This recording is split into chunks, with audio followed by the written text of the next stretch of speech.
for all of us. What will happen? Here we will have dance performances, band perform, we'll also have the drum circle, and most importantly, we'll have chefs come and talk to you. And while this is happening, right across, there are stairs. You take the stairs, you go downstairs. There's another small setup like this. वहां पर ये chefs आपको master classes दे रहे होंगे. They'll teach you how to cook cuisines of using these modern ingredients along with the authentic food from whichever state they are representing.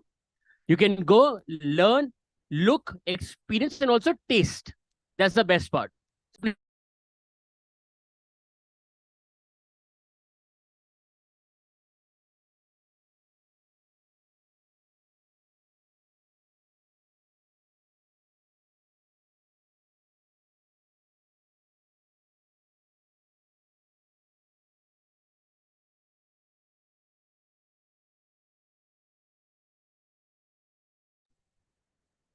May I please request our team at the console to play the event AV ताकि हम अपने audience members को एक झलक दिखा पाए कि क्या कुछ होने वाला है इस फेस्टिवल में. Please.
Now, BW Business World is led by Dr. Anurag Batra, Chairman and the Editor-in-Chief of BW Business World, and also the founder of Exchange for Media Group.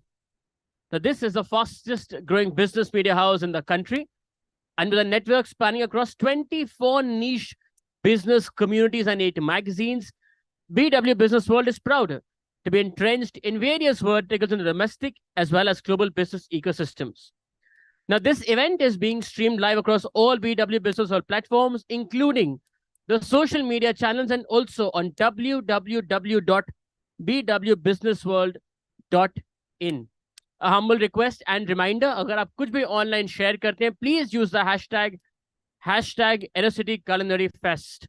A big thank you to our partners for today, powered by Amul, our event support partner, Ordercrest, our industry partner, HHC, our outreach partners, Paytm Insider and Book My Show, our TV partner, NewsX, our event partner, the Thick Shake Factory, Joy Travels Private Limited, Reality Plus, Exchange for Media, Beanly. I wouldn't want to miss out on anybody of them. There's IWM Buzz, Impact, Pitch, Fandom, and also Expedia Group. Now, आप में से कितने लोग कल यहाँ पर थे? कितने लोगों ने लोहड़ी सेलिब्रेट करी हमारे साथ? You didn't? You missed out. Okay. But today, of course, we'll have bands, etc. perform for you. ना हमारा एक फंड है because we are in Delhi and Delhi is all about food and happiness celebrations. माहौल भी ऐसा है, मौसम भी ऐसा है. So we thought with every panel, with every speaker that comes on, we'll first have something sort of entertaining for all of you to begin with, ताकि आपका भी जोश बने. Then we'll invite the speakers. So first, we have this superb dance group called Rhythm Dance Fusion, जो कि India के अलग अलग भाग एंड कल्चर्स को represent कर रहे हैं via dance as a medium. So once again, after yesterday, starting fresh today, please join me in welcoming the superb dancers from Rhythm Dance Fusion to the floor. You want 2 minutes. Lovely. This is the toughest part. When you के 2 minute और ले लो. Okay.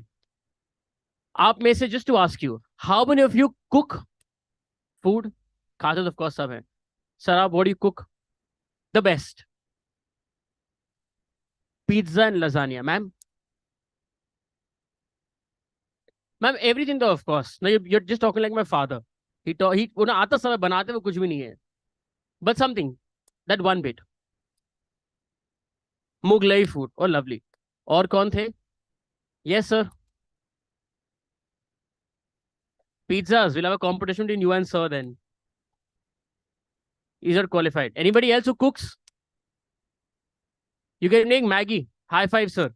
हालांकि I promise you, आपसे खराब मैं ही बनाता हूँ. No doubt in that. I can make the emulsion rod वाली Maggie. हम हॉस्टल में पढ़ते थे, वही मुझे आती है. Yeah, that's my only budget of cooking. You? You also raise your hand, no? अब आपको लगा है मैं बता दूं, बट अब तो मुगलाई पिज्जा की बात हो रही है, so I'll just back off. Pasta. Chinese भी. Momos? Because yesterday started in momos. Okay, just a very obnoxious question. आप में से कितने लोगों को चॉकलेट मोमोज पसंद है? क्योंकि कल इस ये पहला पैनल यही हो रहा था. How everybody hates them. No way. Thank you. That's the real taste of India speaking. He's saying no way. Don't spoil our hands and mood and methods of cooking. Sir biryani stuff momo. Okay, अच्छा चलो 1 minute है हमारे पास. क्यों ना सुबह को और मजेदार बनाया जाए. What's the weirdest momo combination you've had? So you've had biryani stuffed momos? Or you've seen reels. Biryani stuffed momos. Anybody else who's gone way beyond biryani stuffed momos?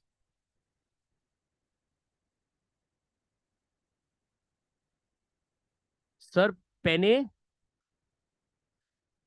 हाँ सर, एग्जैक्टली. छोड़ो sir, हमें खाने ही नहीं है वो. जो sir बोले नहीं जाए वो तो खाना ही नहीं है. Absolutely not. Okay, anybody else who's had some weird और seen weird combination of momos? नहीं, मतलब आप सब चॉकलेट मोमो वाले कैटेगरी में से हैं, है ना? Okay. Rhythm, are you ready now?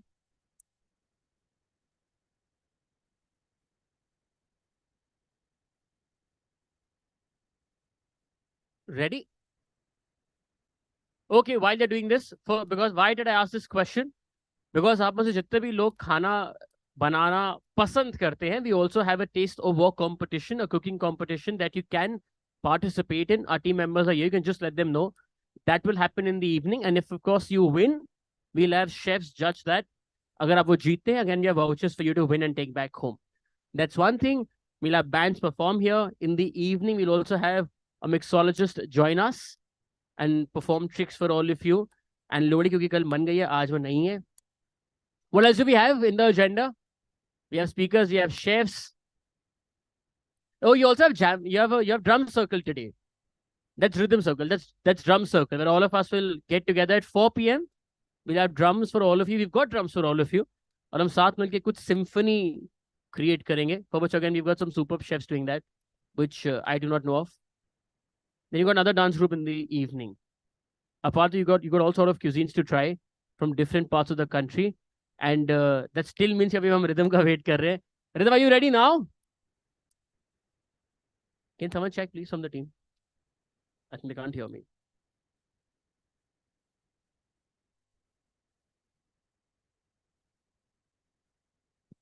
Well, while they're coming, another question to ask. आप में से कितने लोग दिल्ली में से नहीं हैं? You aren't from Delhi. Who are natively aren't from Delhi? Anybody here? From where, ma'am? Jharkhand?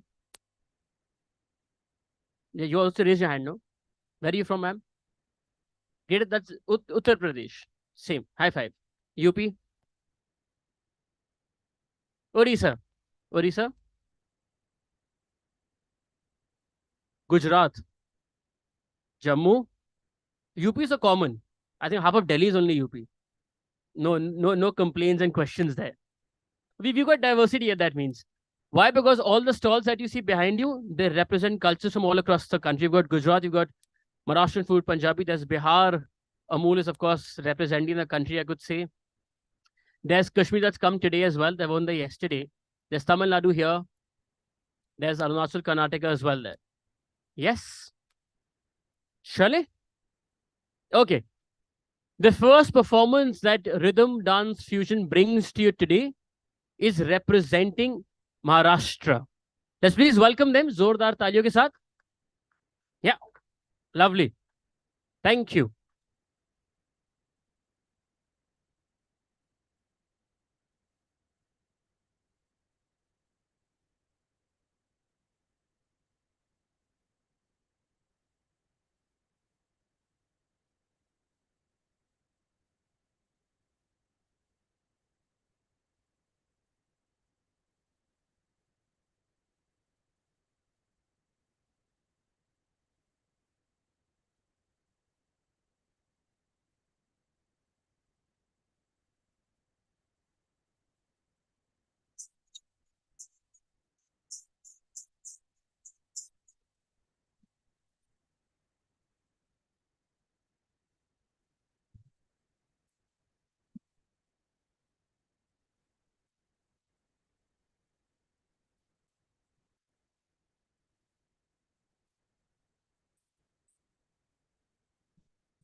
सजीव झाला येडा पिसा त्याचा नाही भरवसा पोर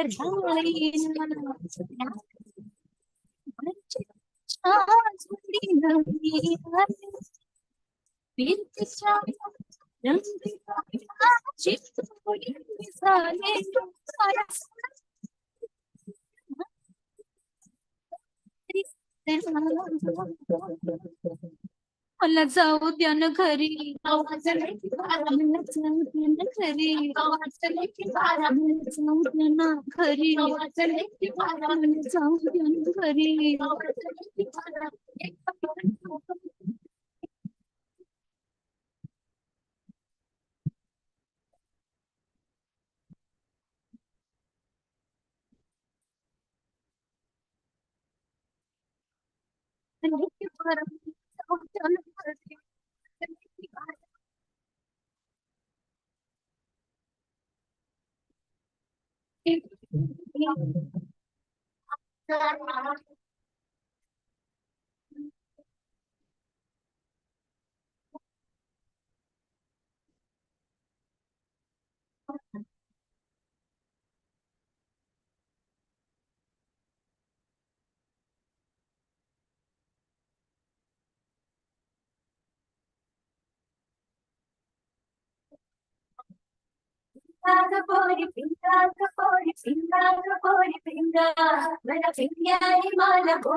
summer Kamini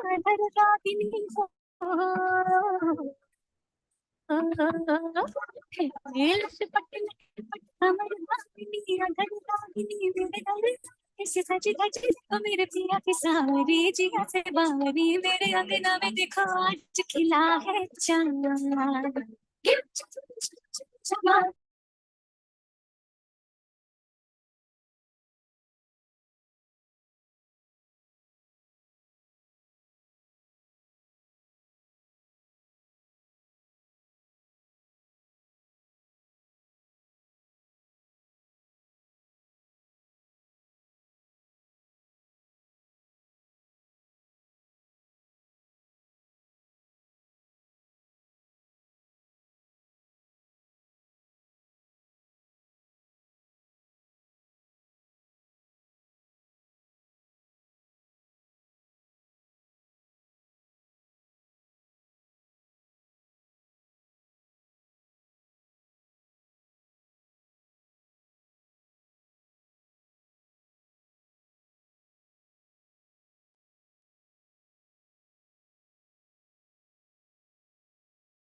Thank you so much. Thank you. Thank you. इनके साथ साथ धूप भी आ गई. I think that's the best part of being in Delhi in winters. Okay, now while we introduce the first panel to you, just to ask you, how many of you believe कि अच्छा खाना बनाने के साथ साथ उसकी अच्छी plating भी बहुत जरूरी है? You believe that? Almost all of you. Yes? Lovely. Okay, because the first panel almost talks about the same. The first panel will be talking on the art of plating, elevating presentation in the culinary world. Please join me in welcoming a panelist and the moderator for the same, Chef Gautam Chaudhary, founder, the catering, Chef Nishant Chaube, chef consultant, Satvik Street Toys, Michelin plated Indus Bangkok, Picasso Baroda, Chef Sudhir Arora, executive chef, Travel Food Service, Chef Shambhavi Joshi, founder, Kesarache Artisanal Pasta. Did I do it right? Yes.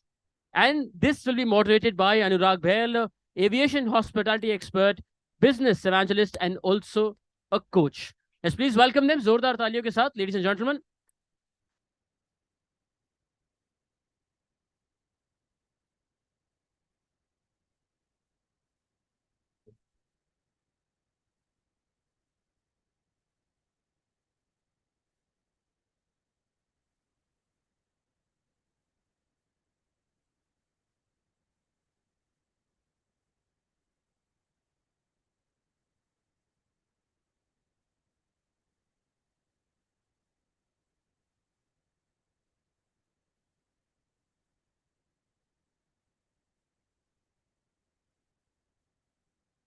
Namaskar, Sat Sri Akal, Assalamu Alaikum.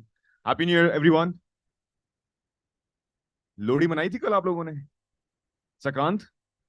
तो जोश क्यों नहीं है? Happy new year. सार जितने भी hotels हैं उनको देखना चाहिए कि यहाँ पे क्या हो रहा है. Happy new year. It's a pleasure, it's an honor to be here. I'm really very lucky and in gratitude to Almighty कि इतने बड़े पैनल पे मुझे आज मौका दिया है. So thank you Business World, thank you Happy Hotelier Club, thank you Almighty, and thank you to all you beautiful creative people. अंग्रेजी में बात नहीं करेंगे, अंग्रेजी तो सब बोल ही लेते हैं. हम मातृभाषा इंग्लिश, पंजाबी, उर्दू का इस्तेमाल करेंगे. आप लोगों को कोई प्रॉब्लम तो नहीं है? आप लोगों को कोई प्रॉब्लम तो नहीं है? Good. Shall we start from Chef Shambhavi, because she is the Shakti, she is the Devi here, and it's such an honor to have you here. घरों में हम लोग हमेशा बड़े होते हैं देवी को पूछते हुए, और देवी हमें पाल के बड़ा करती है. And it's rare to have women in the kitchen in professional format. It's mostly dominated by men, as we all know, as we can see. So it's very special, and it's an honor to have you here. आपका तारुफ, आपका introduction. Thank you so much. So you said English, right? And not Punjabi, Urdu, Bangla, Odisha, flavors of India है ना? Flavors of England नहीं है. इसमें से तो कुछ भी नहीं सिखाया स्कूल में. उर्दू भी नहीं सिखाई, पंजाबी भी नहीं सिखाई. आप जिसमें comfortable. But sure. I'm Shambhavi Joshi. I am a chef and I run a pasta brand. We make different pastas for hotels and restaurants. हम और बहुत सारे other chefs के लिए भी काम करते हैं. And we make about 80 type of different pastas, and that are not just Italian. They're very infused. Whether they have a Japanese touch, they have an Indian touch, like Chef Nishant makes me make all the craziest Indian pastas, and it's so much fun. So yeah, that is what I do. Thank you. Beautiful. Thank you. घर में भी खाना बनाते हैं? घर पे यही काम करवाती है मेरी मॉम मुझसे. Expectations बहुत बढ़ जाती है ना? ज़्यादा ही. बाहर वालों को खिलाती, घर में नहीं खिलाती. Exactly. Like अच्छा नहीं. So exactly what my mother-in-law also says कि अच्छा घर में तो अच्छा खाना बनेगा हमेशा. That's सही बात है. Ma'am, when you do plating of pasta, because since we are talking about plating, we're talking about presentation. From the days of your childhood to your professional excellence now, what is that has changed, or what is that you do to bring that creativity, to bring that appetite कि आपका pasta देख के wow आ जाए? So I think this is a really interesting question, because my mom always says everything comes back to a circle. As a kid, we've always seen, because I got all my instinct of cooking, of loving food came from my mom. And her food was very simple and nice. Um, cut to 15 years later, 20 years later, went to culinary school, went to Michelin star restaurants. बहुत ही fancy, सब कुछ मतलब 20 elements, इधर से एक foam, उधर से एक gel, कुछ भी मतलब कुछ भी हो रहा है. एंड एक प्लेट बनाने में 30 मिनट्स लग रहे हैं, प्लेटिंग की प्लान हो ही जा रही है. And I think that's the kind of food that kind of it got me interested. It was very intriguing because it was more artistic than it was food. But again, going back to what I said, it comes back to a circle, because now when I look at food, it's 5 elements. It's so simple. You let the ingredients speak. जो है जैसा है, जितना कम आप उसके साथ करो उतना better. So I think that's kind of the way my progression has happened over the years. Brilliant. Thank you for your insight. It's a brilliant start. And it's now in my head I'm thinking, who should I go to? Because there is a gentleman who's a celebrity chef and a master chef. They're all celebrities in their own forum. His name is Gautam Chaudhary. I remember 21 years ago when I met him first time in Lucknow. He happens to be from same college और हमारे senior हैं, तो हम इनको 3rd degree में प्रणाम करते थे और मेरी रैगिंग भी इन्होंने ली थी. पर आज मैं इस प्लेटफॉर्म से इनसे बात कर पा रहा हूँ, मुझे बहुत गूज बम्स भी हो रहे हैं बिकॉज बहुत नॉस्टैल्जिक हो रहा हूँ. तो और यहाँ पर शेफ सुधीर हैं जिनके साथ मैं प्रोफेशनली अलाइन हूँ. एविएशन फॉर्मेट पे आप बहुत बड़े एग्जीक्यूटिव शेफ रह चुके हैं फ्लाइट किचन में, तो ये भी बहुत अमेजिंग एनर्जी लेके आते हैं. और इनके शेफ कोड पे लिखा है फीड योर हार्ट. दिल वाले शेफ हैं ये. So I don't know where do I start from, but I think I would go back to my academic association because नहीं तो मुझे फिर ragging देनी पड़ेगी. So over to you, Chef Chaudhary. Briefly your journey, sir, and from the days of IHM Lucknow where we met and had your khichdi, beautiful khichdi, hand curated, handcrafted. I remember in that beautiful kitchen of yours to now where we are talking to each other. Your journey briefly, and what does this plating is all about from that journey which we used to do in Lucknow to what you do now? So I think it's a big subject, a lot of questions. I think we'll take half an hour to answer this question, but to start with, I think commendable work what this gentleman over here has been doing. He's always been a very, very good orator. I still remember him since that 2001 when he joined the college. 98, sir. Sorry, 98. Badam thode aur khaiye, please. So time really flies. Absolutely, time flies. Well, my name is Gautam. I operate a catering company. We do luxury setups in terms of catering all across the globe. We do destination weddings, we do events all across. We have recently opened, in fact, 4 days back, 10th of this month, we opened our 3rd kitchen operations that is in Raipur. So we operate one in Gurgaon, one in Dubai, and the 3rd operations has started in Raipur now. We have plans in next probably 5 years to go multi-cities. We will have presence in majority major cities in the country. So that is what the target is. We do catering का जो season है वो शायद 5 महीने रहता है, तो we do a lot of consultancies. So we help people set up restaurants.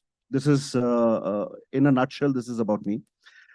In terms of plating, I think शायद जब हमने start किया था उस वक्त plating के concepts बहुत ज़्यादा होते नहीं थे. They were in Indian food, it was more of a bowl service. You know, it was more of community dining. It was more of कि हम 6 लोगों की family बैठी है तो हमने 2 चावल मंगवा लिए, 2 दाल मंगवा ली, 1 राइस मंगवा लिया, उसके ऊपर एक धनिया पत्ते की गार्निश हो गई, and that used to be और धनिया पत्ता वो chop किया हुआ, not the whole sprig the way we do it these days. But you know, that's where we started from, and I think today it's a different world. In last 20-25 years of my passing out of college, I think there is a lot that has happened. A lot that has happened. So as Shambhavi was mentioning that, you know, it takes a full circle. So we've seen very, very intrigue platings, very, very different setups, very, very tedious setups. And now has the time that has come where classic. So हम जो plating को divide करते हैं, and we will talk much more in detail during the process. So there are classical versions, and then there are nomadic versions or the current trends. So इसके बीच में बहुत सारे processes हैं, बहुत सारे steps हैं that we'll talk about. Great, thank you. I love the way you say कि धनिया और मिर्ची, and the fact that धनिया और मिर्ची आज भी इतने important ingredients हैं. Especially I remember Chef Ranveer Barar, which we all know, and we take the pride that he is from the same college as we are. Chef Barar, अगर आप इसको सुन रहे हैं तो thank you for doing what you do. धनिया को उन्होंने national level पे एक मुहिम चलाई थी कि वो धनिया को recognize किया जाए as a very important ingredient in our kitchen. So yeah, धनिया और मिर्ची. उसमें एक बात याद आ रही है कि मेरे पिताजी जब सब्जी लेते थे, हम सारे दिल्ली वाले ऐसे ही हैं वैसे ना, अगर वो मिर्ची और धनिया फ्री नहीं मिलता तो हम बदल लेते हैं सब्जी वाला, है ना. Coming to you chef Sudhir, आप फ्लाइट किचन में हैं, रहे हैं काफी साल, and of course you have beautiful journey, and that's how I got introduced to you. जब हमारी वर्कशॉप्स होती थी फ्लाइट किचन की, फ्लाइट किचन के संदर्भ में, कॉन्टेक्स्ट में प्लेटिंग बहुत अलग होती है, क्योंकि जो आप बनाते हैं और जब हम 35,000 फीट पे उसको सर्व करते हैं, खासकर प्रीमियम कैबिन्स में, तो हमें बहुत चीजों का ध्यान रखना पड़ता है. गैली में, गैली किचन को बोलते हैं हवाई जहाज के अंदर 35,000 फीट पे, चाहे वो बोइंग हो या एयरबस हो. तो what is that you do specifically in flight kitchen, and of course with your journey, जो औरों से हटके है और जो कि है वो फैक्ट है, वो उसके बारे में आपसे हम जरूर बात करेंगे, but briefly if you can tell us about that.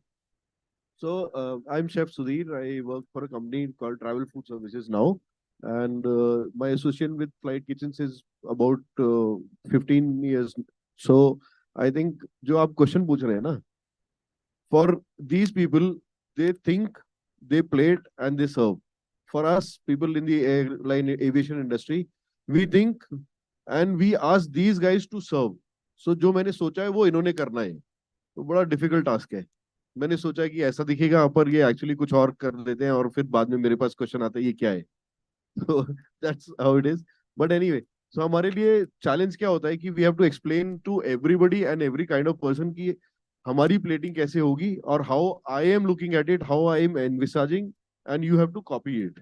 So that is the difference. मेरे थॉट कुछ और होगा, इनका थॉट कुछ और होगा. वो सोचेंगे ऐसे करता हूँ तो अच्छा लगेगा, तो वो हमें उनको एक गाइडलाइन देनी पड़ती है कि जैसे हमें कॉलेज में सिखाया जाता था कि put your proteins at 10 o'clock 6 o'clock, put your potato starch at 10 o'clock, put your vegetables at 2 o'clock. वैसे वाला हम लोग कॉलेज में करते थे. अब हम इनके साथ भी ऐसे ही करते हैं कि पहला फर्स्ट स्टेप ये है, यहाँ पे प्रोटीन रखो, यहाँ पे ऐसे करो, यहाँ पे गार्निश करनी है, लास्ट में ऐसे करना है, सॉस ऐसे डालनी है.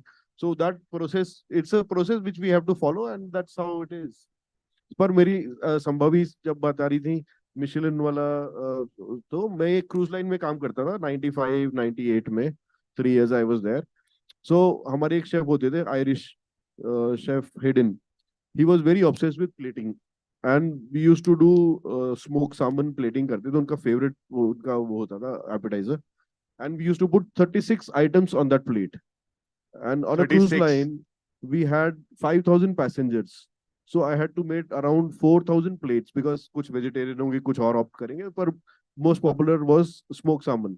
So those 4,000 plates, and you have to put 36 items in each plate. It was a nightmare. First time we did, after that we said, sir, sorry. Either we start 36 on a plate. Plate का size क्या होता था? 3,000 plates. 36 items on dinner plate, 10 inches. Wow. That's that was a nightmare. उसके बाद हमने बोला, sir, sorry. Either we start one day earlier or we don't do this. Thank you so much. That's so beautiful. Chef Choubey, कैसे हैं आप? बहुत बढ़िया, very दिल के शेफ हैं आप. हाँ हाँ, बताइए दिल से क्या क्या बताना चाहेंगे आपकी जर्नी, बिकॉज़ ये आपका जो लोगो है ना, फीड योर हार्ट, या ये बहुत सुंदर है, बहुत तो सबसे amazing है. पहले तो Johar everyone. You know, I come from Jharkhand, so हमारे यहाँ जोहार बोलते हैं. So I would like to thank you, and I would like to welcome all of you for this lovely session. और मैं करीबन 23 years हो गया मेरे को शेफ में, और मैंने अपनी journey, I never wanted to be chef, frankly speaking. मैं कभी नहीं बनना चाहता. I always had some other thing about me, और मैं कुछ नहीं बना तो मैं शेफ बन गया, kind of, so And then, you know, I was not very good in my communication skill. So that's exactly why I choose kitchen. Because kitchen में पीछे, you know, छुप के रहना है, guest से बात नहीं करना है. But now times have changed, you know. Now we are talking to all of you. I know we have to communicate everything to all of you. And plating बहुत जरूरी है, you know, आज के डेट में. Frankly speaking, अब वो era खत्म हो गया जब आप plating नहीं करते हो. अभी आप, you know, especially Indian food is not termed as plated food. But if you look at, you know, the restaurants which are doing very well, अगर हम गगन की भी example ले, तो जो आज किया उसकी प्लेटिंग बहुत अच्छी है. You know, I mean we have to accept this. अभी मैं मलेशिया में था, आई वेंट टू नाडोडी, और उन्होंने 23 प्लेट्स मुझे खाना खिलाया. सबकी प्लेटिंग बहुत सुंदर थी. पहले आप आंखों से खाते हो, कहीं ना कहीं आपको अगर रिस्पेक्ट देना है तो वो आपको करना पड़ेगा. You know, it is not what we want, it is what people want. You know, we are people chef.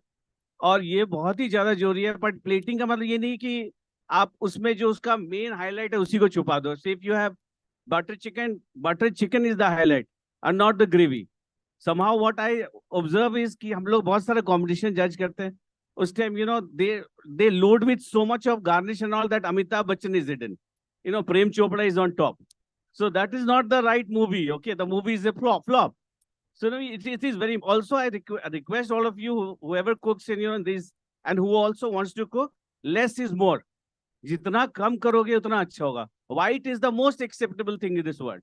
हम लोग भी white jacket पहने हैं. Why? Because, you know, it is very nice. White plate is the most acceptable because उसमें आपका खाना दिखता है. So, you know, we need to keep all these things because we need to take our food to the next level, and it is important to plate it nicely, plate it clean, hygienic. Okay, not like, you know, putting everything loaded and then बिना interest के. Also, you know, we need to explain. मैं बहुत travel करता हूँ, मैं ये देखता हूँ खाना बनाया तो है और उसका एक्सप्लेनेशन बहुत अच्छा है. You know, the entire, we are rich in our history, civilisation, our heritage. We have amazing stories to share to this world. So I think we should tell. I just created Champaran mutton curry in Malaysia, Kuala Lumpur, and I found it absolutely amazing. And people want to understand our history. तो जब आप कुछ खाना बना रहे हो तो उसको अच्छी तरह से communicate करो, उसके बारे में बताओ. You know, otherwise, how will people who are coming to us will understand, especially Indian food? Because see, I am an Indian. I love to make biryani than risotto. Of course, I mean, I have worked in European cuisine more than Indian, by the way. I'm an ex-Olive, ex-Roseate. I have done, you know, different work around the world in European cuisine. But yes, I like to understand my food in also a little bit of, you know, European influence. I keep it. I love it. I think it's important for us to enjoy what we do. At the end of the day, it should be happy face. And we should, of course, you know, work with a lot of love, with a lot of affection, with a lot of commitment, with a lot of passion, a lot of interest. You know, we have some amazing historian with us. You know, मेरे एक historian है, Dr. Pushpesh Pant ji. अगर उनके पास आप जाओ तो panel में कोई नहीं बोलेगा, केवल वही बोलेंगे. Okay? And he is very, very amazing. So I thought I'll just let this. Thank you. I think आपने नटशल में मेरे 3 इंपॉर्टेंट पॉइंट्स जो अंग्रेजी में मुझे दिए गए हैं उनको टच कर दिया है कहीं ना कहीं. आपने कलर पैलेट की बात की, आपने बोला आंखों से खाने की बात, बहुत सुंदर आपने टच किया. प्रोपोर्शनल स्केल की बात आपने कर दी कहीं ना कहीं, और टेक्सचर और हाइट की भी आपने बात कर दी. Now these 3 important points are I think जहन में आते हैं जब आप मेन्यू डिजाइन करते हैं, जब उसकी प्लेटिंग. सो कलर पैलेट, प्रोपोर्शन, स्केल और टेक्सचर और हाइट की हम बात करें, शेफ शाम बीवी आपसे बात करें तो in very brief, what is that comes to your head when it comes to color palette, proportion, size, and texture and height when you presenting your food on a palette to make it appetizing, to make it appealable? Because कुछ जैसे hospital में जाते हैं ना, कई बार हम लोग खाना आता है वैसे बीमार होते हैं और यार ये क्या खाना है, देख के यार ये क्या खाना है. So that is what I think you just said. Both of them have touched on, whether it be aircraft, whether it be any other format. Please. I think exactly what Chef Nishant said. Number one is you eat with your eyes first, right? And for me, my motto of presentation, like I said, over the years has changed. So it is whatever you can do least to the ingredient is how I like to present it on a plate. I think I'm also on the same page when it comes to plates. I think today people are plating on the most randomest things. एक marble ले आए, एक slab ले आए, एक पता नहीं कोई wood का piece दे दिया, एक पत्थर के ऊपर डाल दिया. Honestly, those are the kind of things I just don't understand. White plates is classic and it's the best. today you even go market में घर पे खरीदने के लिए भी blue plate बनती है. मतलब I don't understand it. I just don't understand it. So I think for me, first is the choice of crockery that you're picking out. That is really important. And even when it comes to the height of the dish, it is defined by the piece of crockery. Like, of course, we do a lot of pasta work. So if you're plating a pasta, something as basic as a spaghetti, सब plate करते हैं spaghetti. वही आप एक बहुत ही गहरे bowl में डाल दो, than you putting it in a bowl with a slight height, or you're putting it on a flat plate. It just changes the way the entire plate is being put out. So I think first is choice of crockery, which is what will define what is the height of the food that you're going with, what is the texture that you're going with. Again, just giving another example of texture. अगर आपके पास एक बहुत गहरा बोल है, आपने उसमें सारा टेक्सचर आपने उसमें कुछ क्रंची डालना, आपने ऊपर से पास्ता डाल दिया, it's gone. So the idea is to pick the right plate where you have some amount of the pasta. There's still a little bit of space around the plate to get a crunchy element which is not being soaked in your sauce. There is that scope of giving height in accordance to the plate. So I think those are the few things that I look at. And then, of course, the beauty of a white plate, exactly what Chef Nishant says, and I'm just going back and saying कि on a white plate, everything pops. आपको कुछ ज्यादा effort करने की जरूरत ही नहीं है, खाना खुद ही बोलेगा. Like that is, I think, one thing that is my philosophy of plating. Beautiful. You've touched a beautiful point. I think you're all on the same page, and you're all looking very dashing in your white chef course. I wish I could wear the same. But classic is beautiful. Less is more. आपने बोला, और बहुत YouTubers, bloggers और फलाने ढमकाने अपने नाम पता नहीं अजीब से रखते हैं और अजीब सी प्लेटिंग करते हैं, तो सारा फोकस प्लेटिंग पे चला जाता है ना. जब हम उसको खाने को बैठते हैं तो फिर एक ही चम्मच के बाद हम कहते हैं thank you, this is beautiful.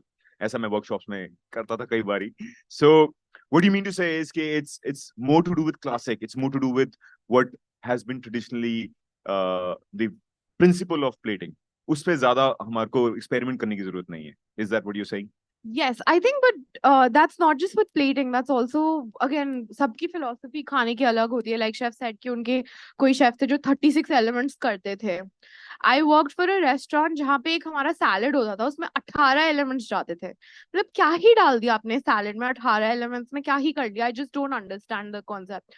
So I think the least that you do with your, I think अगर आप देखो a classic Caesar, 4 ingredients, 5 ingredients works much better, sells much more. Even if you go to a restaurant, you look at like these fancy fancy dishes और आपके पास एक Caesar है, आप अपना report निकालोगे, at the end of the day Caesar ज्यादा बिकेगा. आप अपना बटर चिकन का देखो, बटर चिकन ज्यादा बिकेगा than like butter chicken in a naan cone with some foam. So again, that's just my philosophy. No, absolutely. I'm with you on that page. But ma'am, interestingly क्या हुआ है कि यही butter chicken अगर विदेश में जाता है तो वो नेशनल डिश बन जाता है और उसका नाम रख दिया जाता है चिकन टिक्का मसाला. इंग्लैंड की, ब्रिटेन की ये नेशनल डिश बन गई है. इसके ऊपर बहुत सारी मूवीज बन चुकी हैं, बहुत सारे इस पे कंटेंट हैं. आप सब देखना चाहेंगे तो जरूर देखिएगा. And since I travel to that country for almost 20 years और वो एक सेकंड होम बन चुका है, तो उसको उन्होंने नाम ही अलग दिया. उसमें थोड़ी सी उन्होंने हेरा फेरी की है और उसको नेशनल डिश बना दिया और वो अपनी डिश बोलते हैं. है वो बटर चिकन ही, कोई फर्क नहीं है उसके अंदर. Going back to a different perspective, 56 भोग की हमने बात सुनी, हमने राजे रजवाड़ों की बातें सुनी, हमारे जो शहनशाह, बादशाह, महाराजा होते थे, और हम जब भगवान जी को भी भोग लगाते हैं तो हम एज मच ट्राई करते हैं कि उनको बहुत सारी एक थाली के अंदर छोटी छोटी कटोरियों में. अगर मैं उस बात करूं तो वहां पे भी बहुत सारा इंग्रेडिएंट होता था, बहुत सारा प्लेटिंग होता था, बहुत सारा, बट लाइक यू सेड कि लेस इज मोर, उसमें थोड़ा थोड़ा होता था. आप भगवान जी को सारा कुछ अर्पण करते हैं, आप ट्रीट करते हैं अतिथि को कि यार लैविशली कितना दे सकते हैं, तो एक वो पर्सपेक्टिव भी होता था. आई थिंक कहीं ना कहीं वो भी एक नजरिया है जो हम प्रेजेंट करते हैं. So I think जब मैं कहती हूँ less is more does not mean less चीजें खाओ, but I think it's the least you do with your product. अब आजकल आप एक छोटी सी for an example, there is something which has been very trending is these leathers. आजकल हर dish में एक लेदर जाता है. I recently tasted a dessert, उसके ऊपर था एक raspberry leather. मतलब पहले आपने रास्पबेरी ली, फिर आपने उसको प्यूरी करी, फिर आपने उसको प्रोसेस किया, फिर उसने आपको उसको एक लेयर बनाया, फिर आपने उसको ड्राई किया, बट है तो वो Raspberry he. So I think for me I would rather have एक Raspberry than have a leather which is so processed that it kind of, there is no what is the, yeah, the soul of the entire ingredient is gone. That is what I mean when I say ki less is more. The least you just let the food shine. Like naturally food is so good in itself, the ingredients are so good, so the least you work with it is how I, that's my take. No, Yeah. no, absolutely appreciate it. Everybody has their opinion. I appreciate that. Coming to you, sir, Chef Chaudhary, इसी को carry forward करते हुए, there is another principle to plating which is about storytelling, about negative space. To be honest, मैंने यहाँ तक concept मैंने भी नहीं सुना था negative space. मैंने Google से और एक और हमारे यहाँ पे सहयोगी है, मैं उनको जरूर thank you बोलना चाहूंगा. I'll be honest, Prashant ji, thank you for this, Chef Prashant, thank you for this, all this. मेरे हाथ में ना एक पर्ची है जिसको मैं रेफर कर रहा हूँ, आप देख रहे होंगे. मैंने ज्यादा होमवर्क नहीं किया हुआ, ये प्रशांत जी का होमवर्क है, and I don't want to take any credit for this. So Prashant ji, thank you wherever you are. He's the genius there. Yeah, ये शाम को 3:30 बजे बहुत मैजिक करने वाले हैं, आप लोग जाइएगा नहीं. ड्रमिंग, शेफ्स को अगर ड्रमिंग करते हुए देखना है, कभी नहीं देखा है, तो आज 3:30 बजे जरूर देखना है. He is the man behind it. जी, back to you chef. Negative space और ये जो मैम ने भी बोला, इसके स्टोरी टेलिंग, इसमें आपका क्या थॉट प्रोसेस है when you do so many menus? So it's a very interesting question, I think, Anurag. I remember I did a dish for a restaurant called Tanzor in Beverly Hills, for which we were recommended by Michelin. We did Hamara classical, if anyone knows what our Indian national soup is. What is the national soup of India, if anyone? टमाटर का शोरबा, घर घर में बनने वाला. That's a mulligatawny. It's a mulligatawny. It's a lentil soup, lentil and coconut milk. Mulligatawny. Mulligatawny. Mulligatawny. Okay. So we did this soup in 2 formats. I'm talking about 2006. So we did this soup in 2 forms. One, the classical version, and then a progressive version of the same soup, which was beetroot scented. So there were 2 different colors.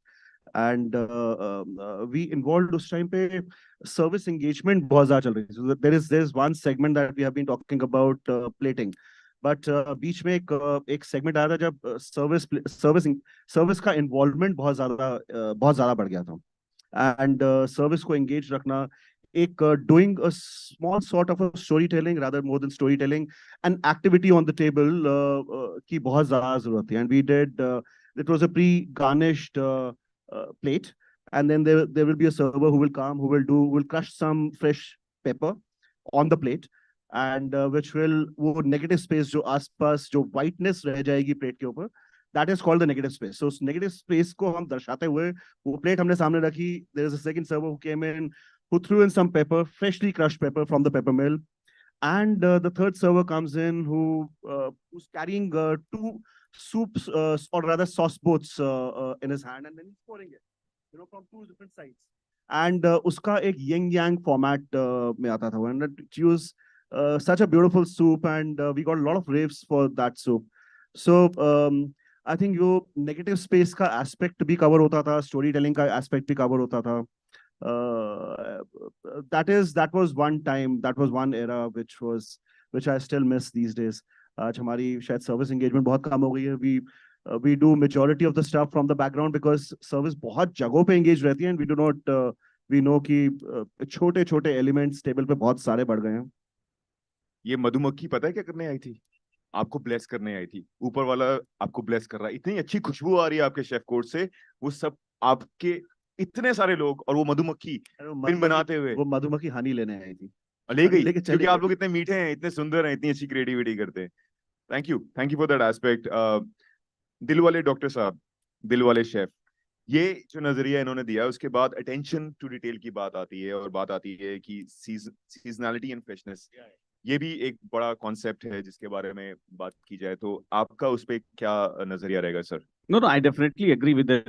We should eat product which is seasonal, और also कहीं ना कहीं हम अपने आयुर्वेद को देखें तो उसमें भी इन चीजों का जिक्र है कि आप सीजन के अनुसार खाना खाएं. अभी आपने 56 भोग की बात किया था, तो वो जो प्रोपोर्शन है, proportion is also very important, कि जितना हम अपने टोटल मिला के अगर आप देखो तो एक जो क्वांटिटी है that will not exceed the quantity that we should eat. Okay, so that's what it is. It is छोटे छोटे पोर्शंस में उसको डिवाइड कर दिया गया. अगर यही इंपॉर्टेंट है कि मतलब you can not eat beyond a certain quantity, and that will also create lot of fatigue in the body. So that is also very very important. तो मैं ये बोलूंगा कि जब भी आप अपने अपने खाने की बात करते हो तो उसमें प्रोपोर्शन, टेस्ट, टेक्सचर, इन सब चीजों का बिल्कुल ध्यान. अभी मैं एक बात और कहना चाहूंगा कि यहाँ पर शेफ गिल आए हुए हैं, शेफ एम एस गिल, और इंडियन गवर्नमेंट ने this year here Indian government has decided to award. Sorry, ये बहुत बड़ा नाम लिया है. शेफ हाँ, गिल, आपका स्वागत है. Gill is there. बहुत please. बड़े सेलिब्रिटी शेफ हैं हमारे बीच में. Yeah, word of, can we have a round of applause for chef Gill? Thank you, Chef Gill. Sat Sri Akal. Happy Lodi. Welcome to you. A big welcome, sir. So He's Chef a big Gill, name and he's going to do a big thing. Stay tuned for that also. so abhi Chef Gill has invited us for a award function at ITC Moria. मैं उसका नाम लेना चाहूंगा. और जैसे Michelin star है, Indian government ने Annapurna award start किया है. Okay, so they are awarding this year. They have awarded 6 restaurants who are doing authentic Indian food for 3 years in operation. Okay, तो उनको उन्होंने अन्नपूर्णा अवार्ड दिया है. और ऐसे ऐसे रेस्टोरेंट्स को अवार्ड दिया है जो इथियोपिया से आ रहे हैं, कोलंबिया से आ रहे हैं, कोस्टारिका से आ रहे हैं, जिनको कोई पहचान ही नहीं है, जिनको कोई नहीं जानता, बट उन्होंने इंडियन फूड को कनेक्ट किया है आयुर्वेद के साथ, जो करीबन 5,000 साल का हमारा इतिहास है. और इस तरह की चीजों की बातें अभी मतलब की जा रही है. So next year also they are gonna do this, and we need to understand that that proportion, texture, taste, color, appeal, seasonality, ये सब बहुत जरूरी है. और इसी तरह से हम लोग खाना खाते थे. अभी आप देखो तो मिलेट भी बहुत उभर के आया है, but it is nothing new. Millet is not new to us. somehow what happened is that we forgot, और इन बिटवीन हम भूल गए. हमने कोविड को मतलब we invited COVID in our life, and we of course we suffered a lot, and now we are all talking about what we used to do. So I think we need to go back to basics and understand all these principles and then move forward. All these things that you're talking right now is part of our history, and we definitely should claim it, and we should show this world that how amazing we are. Time एक बहुत बड़ा factor है जो मुझे बार बार वहां से आ रही है उंगली की, पुत्र तेरे को टाइम नहीं है ज्यादा. आपने बहुत सुंदर बात टच की, ये बहुत इंपॉर्टेंट है. आई थिंक पूरे एस्पेक्ट में न्यूट्रिशन, वेलबींग, कोविड ने काफी कुछ सिखा दिया कि हमारी इम्यूनिटी कितनी मैटर करती है. और आपने जो बोला वो बहुत सुंदर बोला है कि फ्रेशनेस, सीजनल. इंडिया में रहते इतनी सुंदर कुदरत है, इतनी भगवान ने हमारे को अबंडेंस दी है, और हम ऑलिव्स खा रहे होते हैं इतने महंगे, जबकि यहाँ पर नॉर्थ इंडिया में सरसों, मक्की, लोकल स्टफ इतना है. एक जमाना था 70 के जमाने का हूं मैं बंदा, तो हम गर्मियों में गर्मी की चीज खाते थे. आज हम मैंगो खा रहे होते हैं, मैंगो शेक पी रहे होते हैं, मैंगो लस्सी पी रहे होते हैं सर्दियों में. तो ऑब्वियसली बॉडी बोलेगी ना थैंक यू वेरी मच. क्या so you have touched a beautiful point. 5,000 साल का इतिहास है, प्लीज उस पर फोकस करें, बिकॉज हमारे ऊपर बहुत अबंडेंस है हमारी कंट्री में मदर नेचर की. And Can I take a second further developing on this concept? So Please. there's something which is called, शायद ये मैं कई दफा इससे पहले भी कई दफा बोल चुका हूँ. It is very important to understand कि हम आज जिसे organic farming के नाम से जानते हैं, उसका parent body या parent structure जो है वो biodynamic farming है. Biodynamic farming says that if not just that, if cauliflower is supposed to grow in summers or in winters, then it should only be grown in winters, and then it should not be served in summers. That's not the only aspect, but it as well says that every soil is supposed to grow certain vegetables. So अगर वो दिल्ली के आसपास, दिल्ली के surrounding में summers में जो particular सब्जियां grow होनी चाहिए, वो एक इकोसिस्टम है. वो उसे इकोसिस्टम को हर हालत में लूप को क्लोज करना बहुत जरूरी है. I can talk hours and hours on this absolutely, subject, it's a huge topic in itself. आपने बिल्कुल सही बोला. So what you're saying is local is good, that is exotic, and seasonal is good. These are the two important points. Chef, आप जब 35,000 feet पे ये जादू करने की कोशिश करते हैं तो आपके लिए ये टफ हो जाता है बहुत, क्योंकि वहां बहुत सारे अदर फैक्टर्स हैं. Very quickly, if you can touch on that point when you design those kind of plating. So anyway, we keep that in mind. Seasonality 100% रखते ही है, availability, and one very important aspect I want to mention is the efficiency of our kitchens. So like I learned from my experience, 36 item एक plate में नहीं डालने, तो वो also we have to keep in mind, because especially when people like you or somebody else is plating our food, they have that limited time span. They cannot do one plate in 15 minutes. They have to do it in 5-10 seconds or something. So we have to keep that in mind also. Anyway, any kitchen efficiency has to be thought of, and they can do the skill level of the team you have. So all that also is a important part of our thought process. There's so many logistics, because if you're having a flight of say 13 to 14 hours originating from India going to all the way to transatlantic Canada or US, उन सारे logistics को Space is very limited. Yes. You have to have so many items, so you have to have a certain space for everything. You have to place them in the right place, so the guy who's going to plate will find it on time. ऐसा नहीं वो ढूंढ रहा है सारा time कि किधर है मेरा garnish. Exactly. And So like I must say, especially kudos to chefs who are doing this kind of work in the air or on the ship, because logistics are very different. Because आपके पास limited resources होते हैं, उसमें वो magic create करना, वो palatability create करना is a different ball game altogether. So hats off to you on that. Wrap up करने के लिए बोल रहे हैं? I know. So बहुत सारे topics हैं, बहुत सारी बात हम कर सकते हैं. Nutshell में, if amongst the audience, I see there is a chef sitting there. I'm just gonna go to her because she is a beautiful chef, Chef Diwan.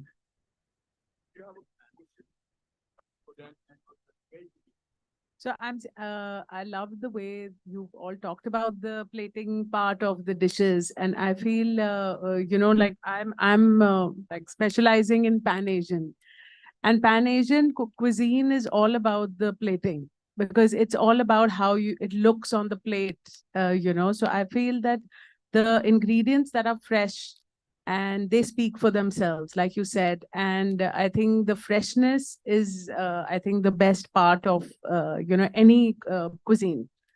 So anything which is fresh and looks pretty will anyway, be very tempting to eat.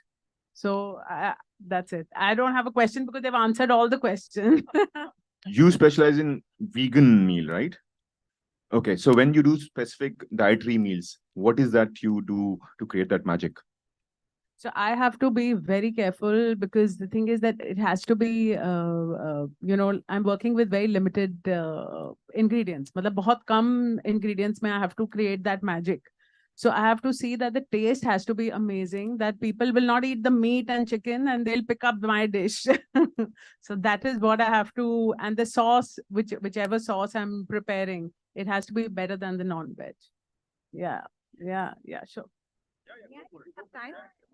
Thank you very much. I really enjoyed that. I love cooking, but English में बोलूं? हिंदी. मुझे cooking बहुत पसंद है and I enjoy it. मैं आपसे बस एक चीज पूछना चाहूंगी कि क्या आप tip देंगे? Just one tip for anybody who cooks well, normal घर का खाना. What tip would you give to such a person regarding plating? One simple tip. Who is this question for? Anybody or specific? Okay. So if I may take the lead, I think I just love the question, and I'll come back to where Anurag started this discussion, this entire panel discussion from. So he said that there are a lot of men in this trade, in this profession.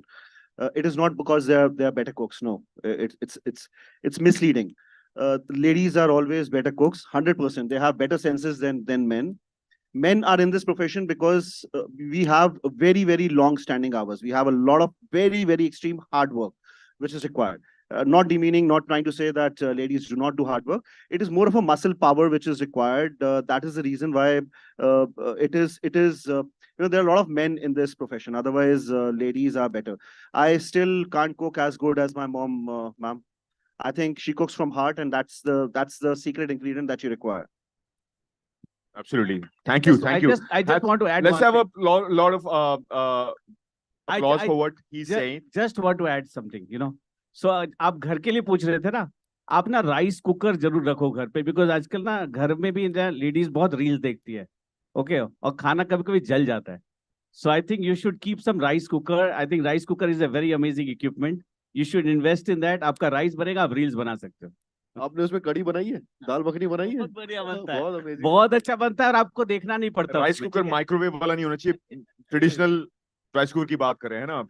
Electrical heating.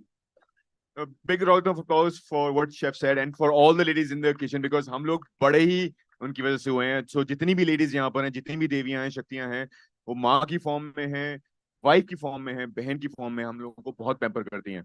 Thank you so much. Time out हो चुका है, मुझे डरना पड़ेगा. हम बहुत सारी बात कर सकते हैं, but thank you audience, thank you for your presence. It's an honor and it's a privilege to be hosting this show. And break के बाद फिर मिलेंगे. There are more happening an entire day glued onto this event. Thank you. Thank you. Thank you. Thank you so much. May I please request Anurag is here. May I please request Tarandeep ji and also Chef Ishan Cole to join us on stage and present a token of appreciation. Those are vouchers from their brands. I'll just also explain the bit to you. So first, I have a travel voucher from Nikos Travels. Now, this is not just a tour and travel company that helps you book packages. They're a responsible travel company in terms of they'll also make sure कि आप बहुत सुरक्षित और जहाँ जा रहे हैं वहाँ भी सुरक्षा से रहें, and you also don't harm the environment, etc. Things there. So that's why they're a conscious company. They're giving you vouchers. Along with that, we also have vouchers from AutoCrest, the workshop for premium care. These are the workshop premium cars. Single trip to Bangkok, sir. अगर इतना तेल ये देंगे साथ में तो. They have rubbing polishing for that. And third voucher is from Fraternity Foods. That's a gift voucher from the cafe Zoka.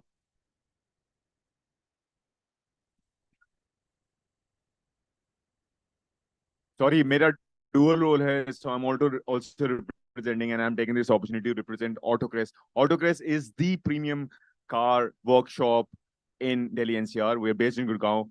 आपकी जो भी कार है, जिस तरह भी कार है, we treat it as your own car. So Google it and come over, give us the opportunity.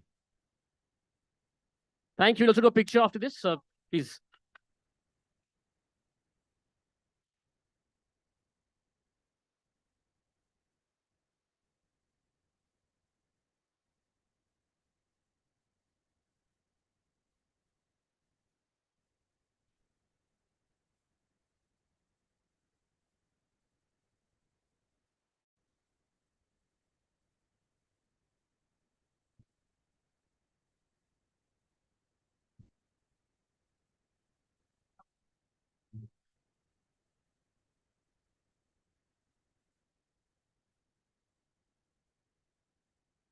Thank you. And now don't go, because we will continue this culinary treat of ours by welcoming someone very special for his panel / fireside chat. He's already here.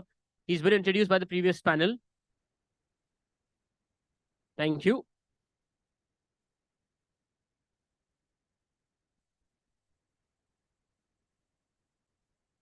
Well, up next, we have Chef's Culinary Odyssey.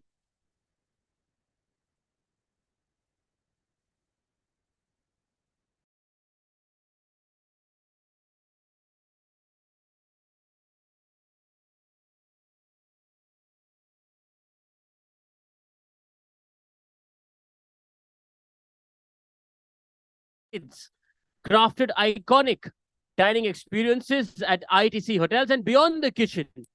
He's a global culinary ambassador as well, promoting sustainability and Ayurvedic principles. Everybody, it's a pleasure and an honor, along with all of you, to welcome to our stage Chef Manjeet Gill. Sir, please. You know, I think his efforts, his dedication, and his author deserves much more love from us. एक बार और प्यार से इनका welcome करते हैं. Thank you. And joining Chef Gill is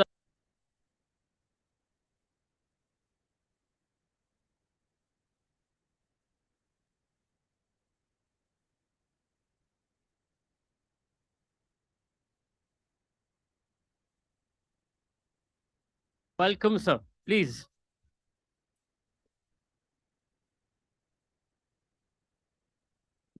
Hello.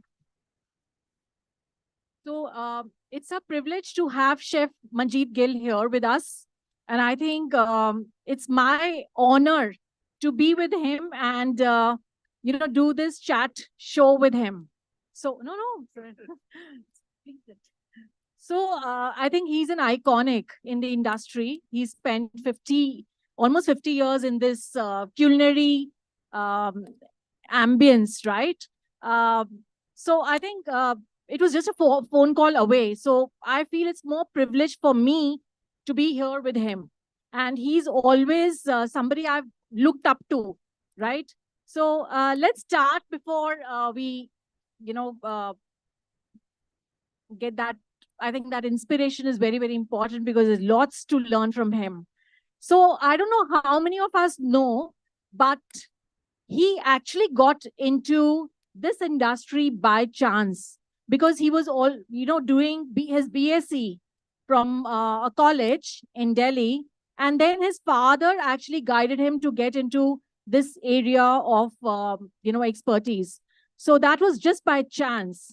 And then he discovered in the due course of doing IHM that he was actually made for this only. So that was, I think, a beautiful journey from where it started. So, Chef, I would like you to throw light on that. Thank you very much, Taran. As far as journey is concerned, as she said, that my journey it was a very beautiful journey and very productive and very satisfying journey. I encourage people, as many people can become the chefs, because this is one is the best thing, and you feel that you are blessed to work into this industry, but you have to work ethically. You have to have your principles very right. So because the food is a philosophy, particularly in India, if we see the way we are evolved and we understand the food, it's a philosophy. And this gives the nourishment to the other body when you cook. So you are a very responsible person. You have to do a very responsible cooking. And being all these things, I think it's a very, very noble to be into this profession. And it's a fantastic profession. And it keeps you always physically and mentally busy and in a good humor, with all these things. So it's very, very important. And my journey is, as you said, I was doing BSc. Then my father advised me to join the hospitality because he read some career options and all those things. So I did. After that, I joined the hotel school, and I found that the culinary side is very, very interesting and the maximum number of hours are spent in the management in that side. And I found that myself, the way I am, bringing up and all those things and my own nature and all that, it fits very well into the kitchen. And I was academically an average student, but other than studies, I was extraordinary, fantastic in many, many areas. As a leadership and all those things, I had that. So I choose the kitchen to work. And I will not say that I had the passion to do it and all that, or there was no passion, there was no story, there's nothing like that.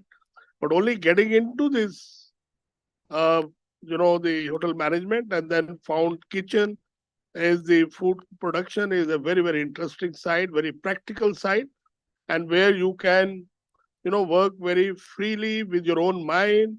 There were many positives were in that, which I realized while doing this course and decided to join the kitchen. Once I was very lucky that I got the kitchen management training in the Oberoi's. So I was very lucky that time, I'll say. And then, after that, I started taking more interest and I created the passion in me to work in the kitchen. I believe that the passion is always created. I don't believe the passion is always inside. You might have a likes of few things, but once you decide what you want to do, then you have to create the passion. And passion is created by increasing your knowledge and the skills and the practice. All those things have to be, you have to continuously doing it. I still feel that I am an eternal apprentice. I'm learning. I have to learn so much about food. It's not one life is enough. So it's a very vast subject. It's a very vast area of the specialization, and it takes time. So learning is continuous, always continuous, because you cannot In this profession, you cannot survive on your history. And now I can't survive that I'm the best or I'm something because my 50 years are very good. But what I work for the tomorrow. If I'm not able to contribute tomorrow or for the years to come, I'm useless. My time is over. So that's what the beauty in the food business is. The chef is that you keep working, you can keep thinking, you keep creating, you keep discovering. You keep producing the food for the people who need the food or who want to eat the food throughout your life to the last breath. Then after that, people might say master died, but before that, you are eternal apprentice. That's my philosophy. That's my thinking always. Beautiful. So very well said that whatever we have learned, in the past X years goes waste if we don't evolve with time. So that's very, very beautiful way of expression and expressing oneself. Now, taking this clue forward, I would just want to ask you that the current hospitality schools in India, for example, the IHMs, which are the most prominent around, right, where the kids sit for the exam, and for them it is only IHM from where they look forward to do a hotel management for the 3 years period. Now the kind of teachings and the curriculum which they have, vis-a-vis the culinary schools which are there abroad, there's a lot of difference which is there. So would you like to throw light on that? It's a very, very serious topic which you have started. You see the hotel schools here, and particularly in the food side or the kitchen cuisine or culinary side, it's very sad situation at this moment till today. We don't have our own books to teach. We teach the Western books, and one must understand that any country's cuisine is a culture. It is the identification of yours different than to others, is the food which makes you that. So we are not able to teach, even till today, the students on Indian culture or Indian philosophy or Indian science or Indian gastronomy. We are not able to teach because we don't have the books. We read the Western books. That's why you must have seen that we show some practical recipes we cook to show the students, but that doesn't make them the thinker or the knowledgeable for their own food. That is the reason that you might be seeing that all the youngsters, even in our time also, passing from the hotel schools, if you tell them to create something, they always create Western food. They think Western. They don't think Indian. If you tell them to make some menu for a healthy food, they think Western. It may be worse as far as nutrition is concerned. Maybe. I'm not saying it is always, but maybe. Maybe it's full of cream and the butter and the cheese in one dish. There's so much. But we'll not be able to think India. So situation is very bad at this moment. It needs to be corrected, and it cannot be corrected by one individual. I keep shouting, I keep making, different university, colleges and all that. Things are, people have started thinking now to change this system of teaching. And it will take time. And then we might have the better chefs and the better chefs, that's why you might be seeing that sometimes very difficult to find an Indian restaurant to decide where to go. But the Western restaurants are plenty. Every day the new restaurants open. It works mostly on the product. You buy the product, and with the very little skills, you can still create the dishes and you can start serving the dishes. But Indian food, if we want to make the Indian food as an Indian gastronomy, which I think is the superpower of this country, as a soft power of the country, because the knowledge of how much we have and how much we can disseminate to the world is fantastic. I have been to the international colleges, studied also outside many colleges to upgrade myself. And I found that it's okay. It's not, once you start understanding your own food, their theory, their knowledge is very just on the surface. They have not have the depth of that. Like we say our food is the philosophy. Like I tell you, the gastrosemantic of the Indian food or our Indian science, gastronomic science, I'll tell you, and every word in that, you can write a thesis on that. It is so deep that our food is deeply rooted in 5 elements. We all understand 5 senses, 3 humors of Vata, Pitta, and Kapha. 3 strands, the gunas of the Rasic, Tamasic, Sattvic. These things are there in our culture. 6 tastes and the 9 feelings. That's how food is. Anybody can want to do a research, can do a thesis on each 5 elements, or how 5 elements are related. Why people say, India has written, they are written documents, they are written in the manuscripts. Why seasonal food is, or local food is good with the word is talking now. It is mentioned in our manuscripts thousands of years back. That the local food and the seasonal food is the best for you. Why? That nobody is telling in the word. The Indian gastronomic clearly telling it very clear, because this universe is made of 5 elements and you are composed of 5 elements. And other than you or any biological body is the food which is composed of 5 elements. The vanaspati, the other animals. From there you keep the balance of your 5 element composition. And this composition keep changing in every season. Like in summer, you need more water because the water has 70% water your body has reduced. You need more water. Not only water to drink, but your cooking is also from the food, the curry, the gravies are thinner, more water content in summer than the winters. The spices are different. So you take the 5 element and balance your body. Now it's very easy. We say normally that the season is changing, we will fall sick. It is only because we're carrying the same food to the next season. And when we fall sick, then we change the food. But if we change the food, now all these things, the gastronomic science is very well documented, is there. We all need to learn. So for that, we need the books. They are documented, but we need the books which are easy for a culinary student or culinary enthusiast to understand that and then put it in the practice. So at this moment, situation is not very good. They still need to change. I think the institutes, the universities must take this step and move forward and do it.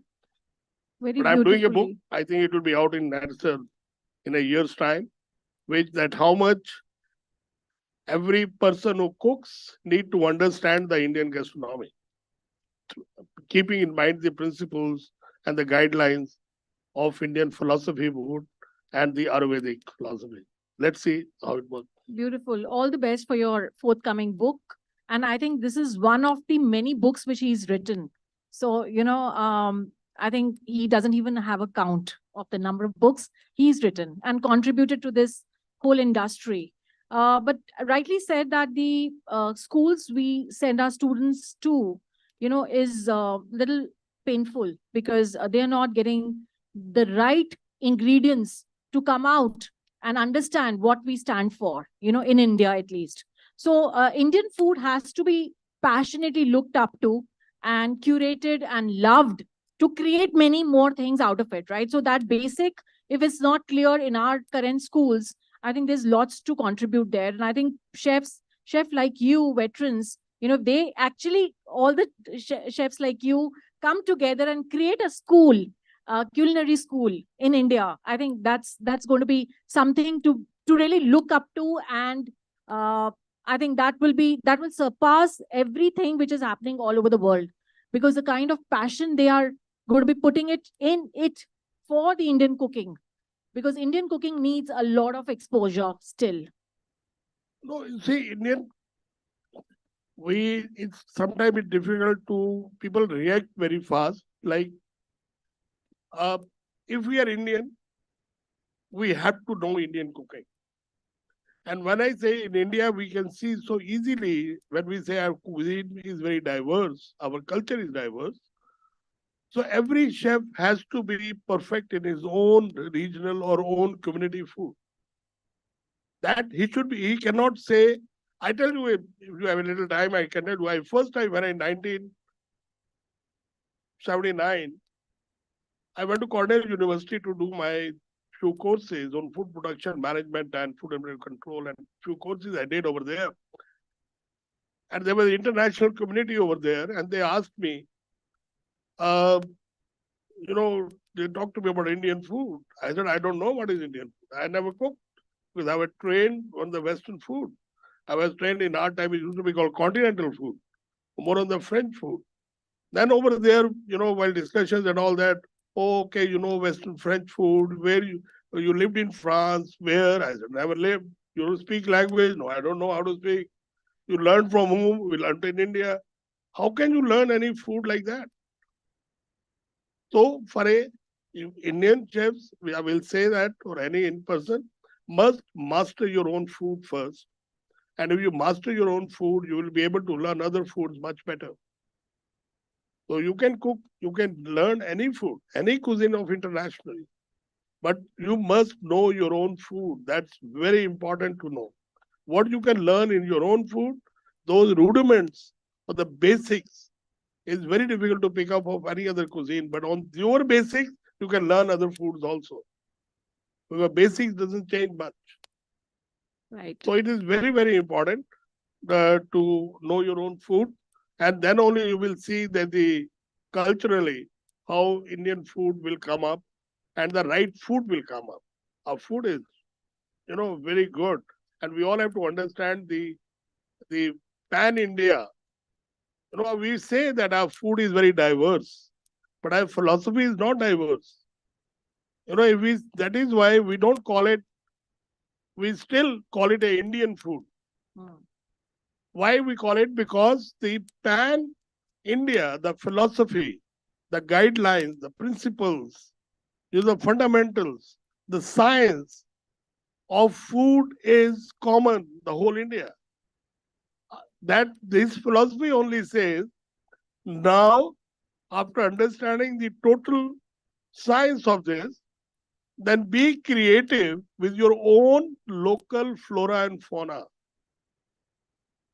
and your own local climate. That is why our food is diverse all over India. We say easily, but it is not diverse because our thinking doesn't change. Our philosophy doesn't change. But food is diverse. That's the only thing you find in this country, nowhere in the world. So we are very strong as per understanding of food and the human body and this science or this nutritional science or whatever in our own way. I think we are the best. Yeah. We are diverse. We have a lot of local cuisines, and it's time for us to actually identify it, accept it, and move around it and know more about it. So I think that is very, very important that we start loving what we have and start co-creating and creating more out of it.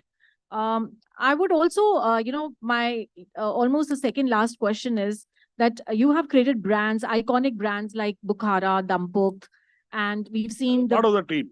Yeah, part of the team, of course. That's like a true leader speaking. So, and you have actually, hosted the dignitaries of the world at ITC. So, can you just share in short any challenges when such dignitaries were visiting India you had, and how did you handle it at the last minute or something like that for our audience? See, it is always a challenge. Any kind of you have to do a delivery, there is a challenge of something. But food is also is challenge. So, but you have to food, it depends, your final production depends on your planning. Cooking is done in the mind, it starts from the mind. And then you plan that way. Then you know your team, you know what food to be produced. Then you should know the team to be selected for that, who is best in what. So you must be expert in knowing, taking out the best from the people who can do that. So when you put everything together, chef should be very resourceful for everything, for the ingredients to resource or technology to resource or everything. So chef, if you plan yourself well, then it doesn't matter that you're cooking for 2 people or you're cooking for 5,000 people. The pressure, not in the negative side, I'm saying pressure for planning and all that is same. It doesn't matter. 2 people, food is also as important and as difficult to do it as to do it for 5,000 people. It doesn't matter. It's same because you might be cooking every day, but if you are cooking for a couple or a wedding anniversary for them it is a one meal in a year or one meal of many years. You might be cooking every day, so you have to take that way so seriously that how important that meal is for the diner. Beautiful. I think this is very beautifully put forth because it's just not another meal for an occasion. It is heart and soul into it and understanding from the other person's shoes and curating from that experience as to who that personality is for whom you are curating it. Even if it's a simple anniversary for a simple unknown couple, it need not be just the dignitaries, but yes, you have to get into the sensitivity of the occasion and bring the best out of it. So I think that is very, very beautifully put up. Now, before we sum up, the last question is, you look very composed to me all the time. Whenever I meet you in every event, you look very calm, composed. I'm sure there are a lot of pressures around. You have handled such beautiful brands and so much of, I think, pressure around as a helm of the affairs and the in charge of the kitchen area. So what is your message to the audience? How do you maintain your coolness and still stay stress-free? Because stresses just come left, right. How do we, balance ourselves and express ourselves in the right way? Chef should be calm. And you see, you learn with the experience, with the time, and it's beautifully written in our Indian gastronomy. I use the normally word Indian gastronomy than Ayurveda and this and that because today's understanding is better than. Well, when we say Ayurveda, people think you're talking about the old school thought, It's a very beautifully written 4 things that I tell you that's important to know, I think. One is that there are 4 essentials of cooking. Now, first is that you must have the knowledge on characteristics of the ingredients. When you know the knowledge of the characteristic of the ingredient, then you're using ingredients in your food is become more thoughtful and mindful. And the cooking become more simpler because you're adding everything which complement each other or which give the right product. You're not adding for the sake of adding, or maybe more ingredients you add, more better food will be. Sometimes you see, recipes are like that only. Sometimes, but you become better chef, better cook, When I use the word chef or a cook, means everybody who cooks. It doesn't change you cook at home or you cook into a 5-star hotel or a dhaba. The principle, it doesn't change because you're cooking for the human being. It doesn't change. You have to follow the same thing. And number 2 is that you emotionally must involve, physically touch and feel of the food you must have. Of the ingredients, you must touch them. Whether the 100 people are helping you to do that, or at home you are having a great the help at home. But you must, when you are eating the food is going to be cooked for you. You must cook, you must touch and feel the food. And you will see that you might remember with your own experience also, sometime when you touch and feel the food ingredients, you might change the recipe. Sometime it happens. You might change the recipe. Don't cook like that because this ingredient is now different feel. Number 3 is that your mind has to be there where cooking is happening. It's a very high level of meditation, concentration. And I, being into this for such a long, I feel that meditation is much better while cooking in action than sitting in a dark room and close eyes. I don't know. I never experienced that, but I have experienced a very high level of concentration and meditation in the cooking. And number fourth is that you must have good thoughts in mind when you cook. If you follow these things, and when you cook with these four essentials, your food become, I will not say use the word prasad because it's a different level, but your food will definitely do goodness to the diner who's eating it. Definitely it will do good. So it doesn't matter where you're cooking at home or you're cooking in the hotel. It's same. It remains the same, and one can easily practice. They are not difficult things. And now, as for the calmness is concerned, if you remain calm, then only you can handle the situations. And in the food, particularly into the commercial kitchens, where you deal with so many people, and the taste and the likes, dislike of the food is very subjective.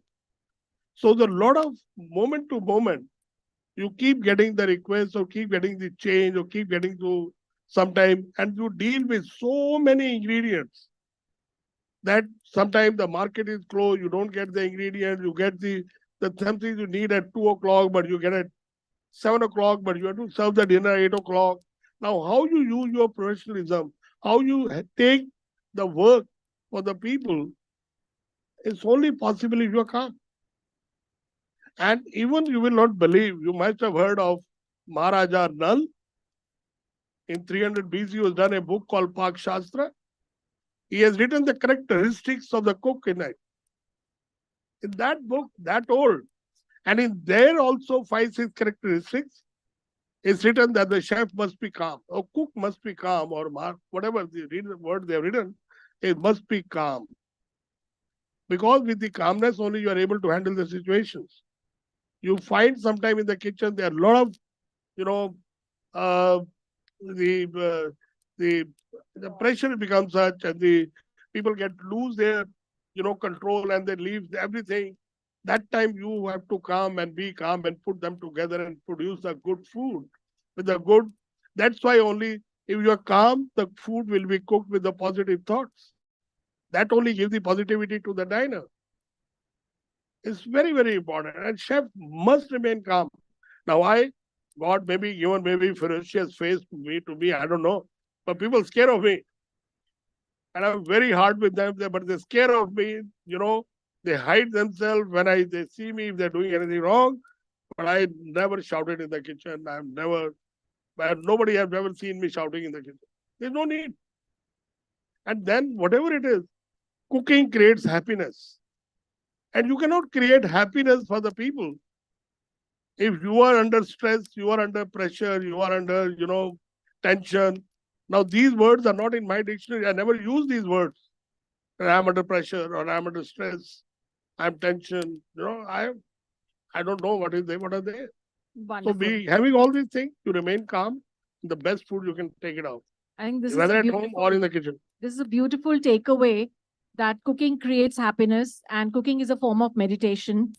And as a leader, and otherwise also as a human being, if we shout and give stress to our team, then obviously what the outcome is not real tasty food, right? So whether it is at home or our cooks are cooking and they're in the different state of mind, whatever the output comes out will not be the same as they must be cooking in a happy state some other day, right? And that is why I think the same dish tastes differently by two people, because it depends what happy state you are in and what you're thinking while cooking, because that's a form of meditation. And I think we close our session at this, and it's a beautiful takeaway, Chef. I just tell you about you said two people. These experiments are done also. We have seen this. When the two people cook, now you need to be calm, but doesn't mean, but you should have the attitude of what the hell, I'll do it. You must have attitude. You must have attitude of no scare of failure. I will be successful. I will learn it. I will practice it.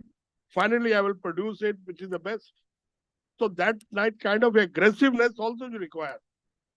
You require that. Being calm, but you need all these things also. And it is seen that the two people, if they're cooking the same dish, same time, same ingredients, but both the people, the products are totally different. Why it is different? But the one has more fire, more vitality, more guts in him to do that cooking, and his result is much better. The person who is scared, he cannot. So one has to be aggressive. One has to be, absolutely on the toes to do the thing, but be calm. So this is a beautiful balance, and I think it comes with practice, huh? So aggression plus staying calm at the same time. Beautiful. Thank you.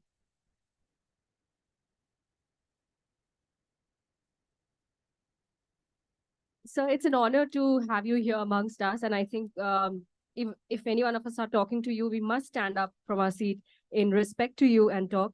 As you said, that it's an aggression, but yes, it's a positive aggression for the passion and the love for cooking. Thank you so much for sharing those insights. I think it's very important. And I was just pondering on the fact that जब fusion की बात होती है या कुछ भी बनाने की बात होती है, why do we always think international? Why can't we just do simple things at home with Indian masalas? There is panch phoran. I'm a Bengali. I might not know everything about panch phoran, but I keep on experimenting. Something gets bad, something gets better, better and better. So why don't we just do it? And I think it's the responsibility of the young chefs. We have two young chefs here, Subhojit Sen and Biswajit Moharathi. They have come down all the way from Kolkata and Bhubaneswar for the master classes.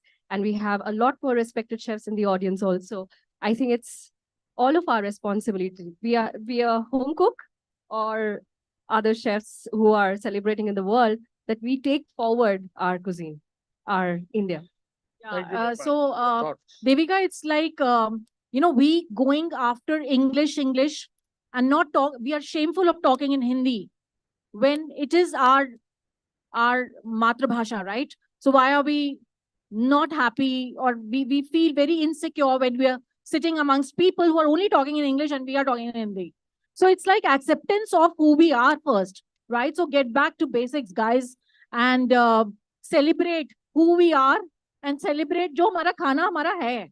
Let's be proud of it, because sare worldwide, they are proud of what we have.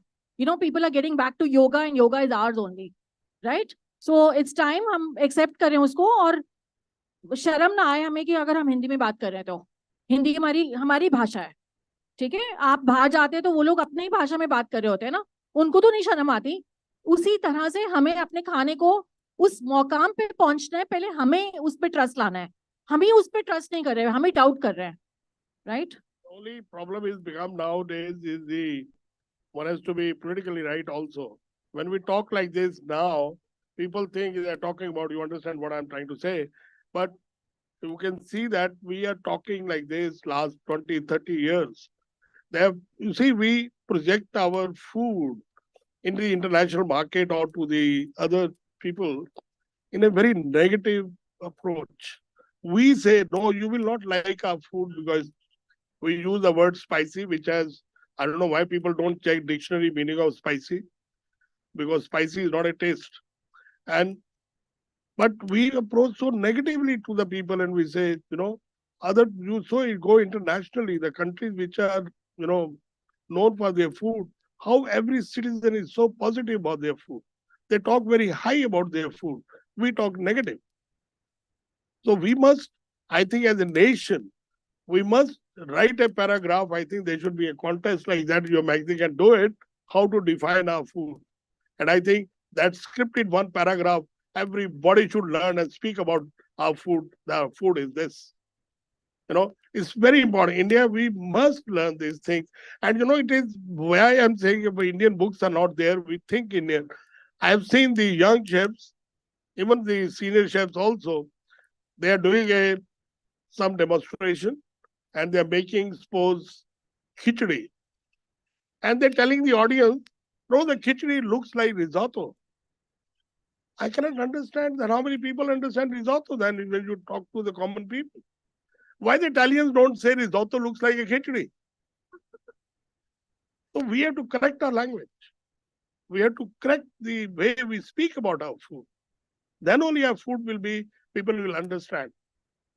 People are confused, and people, the whole world want to understand the food, Indian food. What is behind this Indian food? That's what we have to. as we disseminate. moving forward, I think this session is getting deeper and deeper, and we would like to be around Chef Gill and taking all the nuggets. But I think I've been given a standard time to wind this up, though I've exceeded. So, Chef, thank you so much for being here My for all pleasure. the time. And it was absolutely a fantastic session we had here. And there are a lot of takeaways as well. Very strong takeaways, rather. Thank you so much for being here. Thank you very much. Thank you. Thank you. Thank you. Thank you so much, Chef Gill. Thank you so much, Tarani. May I please request Mr. Sumit Gupta from Amul and also Soumyajit Singh Gupta, Associate Vice President, Sales and Partnerships from BW Business World, along with Tarandeep ji to present a token of love and appreciation to Chef Manjeet Gill, please. That's from Amul, that's from Order Crest.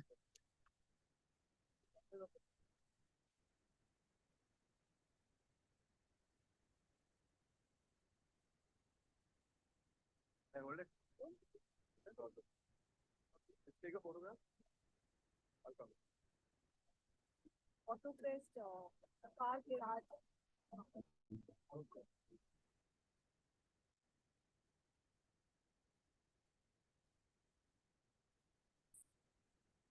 Thank you. Thank you so much. Thank you so much, Tarandeep, for moderating that. Thank you. Thank you. Okay, now after this, मैंने सुबह भी कहा था कि हम हर एक session के शुरुआत और अंत में एटलीस्ट कुछ तो entertaining करेंगे because food also is also about entertainment. Now the two things going to happen at the same time. First, we have rhythm dance fusion representing their dancers once again, and they'll present their superb dance performance, this time from Rajasthan. And while this is happening, we are also beginning with the first masterclass downstairs. You just take the stairs right across this alley, walk down there, and there we'll have the first masterclass by Chef Gautam Chaudhary and he'll be representing the Lucknow cuisine. So अगर आप Lucknow cuisine के बारे में कुछ सीखना चाहते हैं, you want to see a mix and blend of modern and the authentic food, please go down there, learn, see how that food is cooked, is prepared, and also taste it. And right after this dance performance from Rhythm Dance Fusion, we'll proceed with the next panel discussion. So, let's please welcome dancers from Rhythm Dance Fusion, this time representing Rajasthan.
दो चीजें अब simultaneously चलने वाली हैं. We're going to begin with the next panel discussion here. Along with that, we are also going to be starting with the first masterclass on Lucknow cuisine downstairs. जाने का रास्ता, you simply follow this alley. There'll be stairs that will take you to that second setup of ours. There we have Chef Gautam Chaudhary, who's going to teach you a little about Lucknow cuisine. Also, going to prepare something for you, जिसको आप taste भी कर सकते हैं. Everybody loves that, right? And for the next panel discussion here, it's on street food revolution, bringing global street eats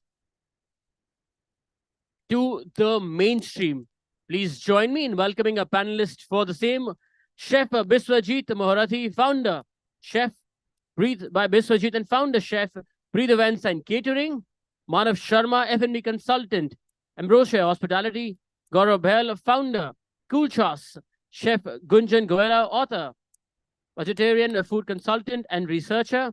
And this session will also be moderated by Tarandeep, branding and PR expert and director, HHC and Uplifter. Can we give all of them a big round of applause and welcome them, please? We can't show more love, everybody. Come on, what happened? Thank you.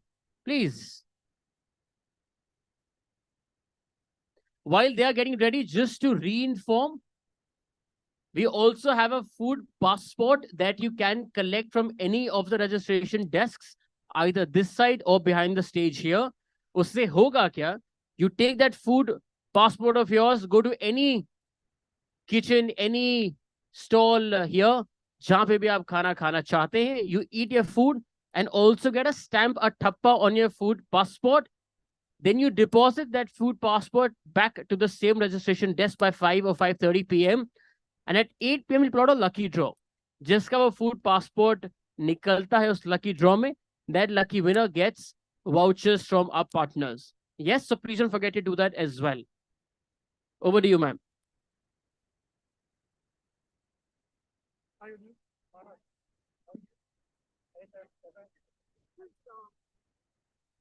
This is going to be a very, very interesting session. And we want more people to occupy the seats fast, because then there'll be no space. So yes, street food revolution. We're going to be talking about this topic, which is absolutely a beautiful topic because so much to talk about street food revolution in the country. So I think we've already introduced, but I would still want Manav to talk about his latest assignments. We will just spend two minutes each. The expectations have to be absolutely time bound, you know, because the time is very limited for us, but there's lots more to talk on it. So 2 minutes introduction on the latest projects which you're doing, and then we start with the questions as we move forward. Yeah. So ladies go first. Okay. Okay. So can you just tell me what about the Indian? Okay. My introduction. Okay. I'm Gunjan Goela, born, brought up in Delhi. So my passion for Delhi food has always been my first love. And then when you talk about Delhi food, the first thing that comes to your mind is the roadside chaat. And getting in, I'm born in Old Delhi. So that Old Delhi flavor was always inbuilt in me, and probably that took me to places and I realized that Delhi definitely has a very distinct flavor. For my introduction. Okay. All right.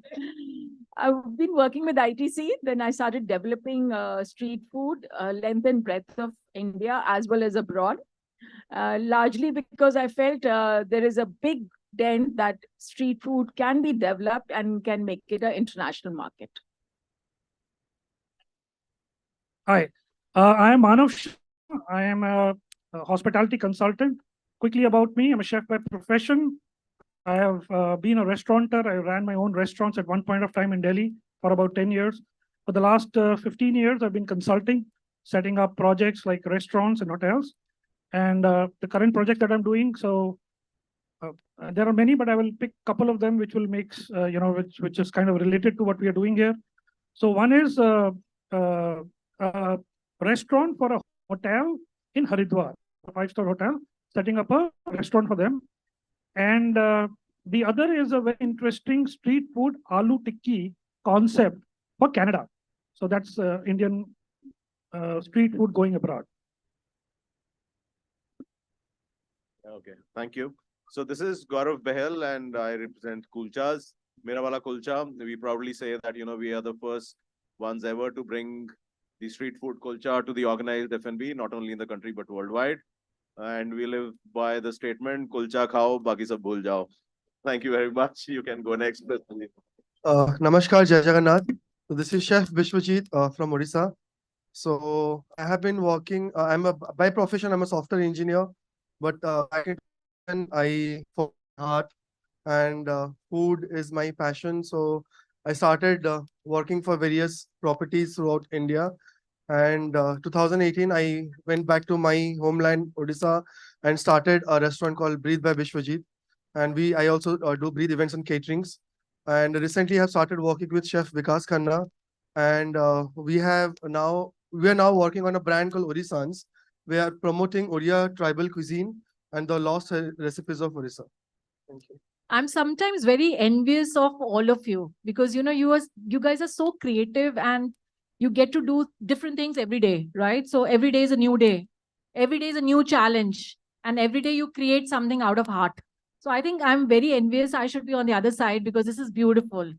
Now, Chef Gunjan Goyla, your name resonates with me very, very positively. And if I say back, I think 10, 15 years back, because what I understand the moment I take your name is that you've been able to get street food into a different, yana, because you could, actually showcase street food in an ambience of a 5-star and do festivals and teach them how to curate, street food as a festival.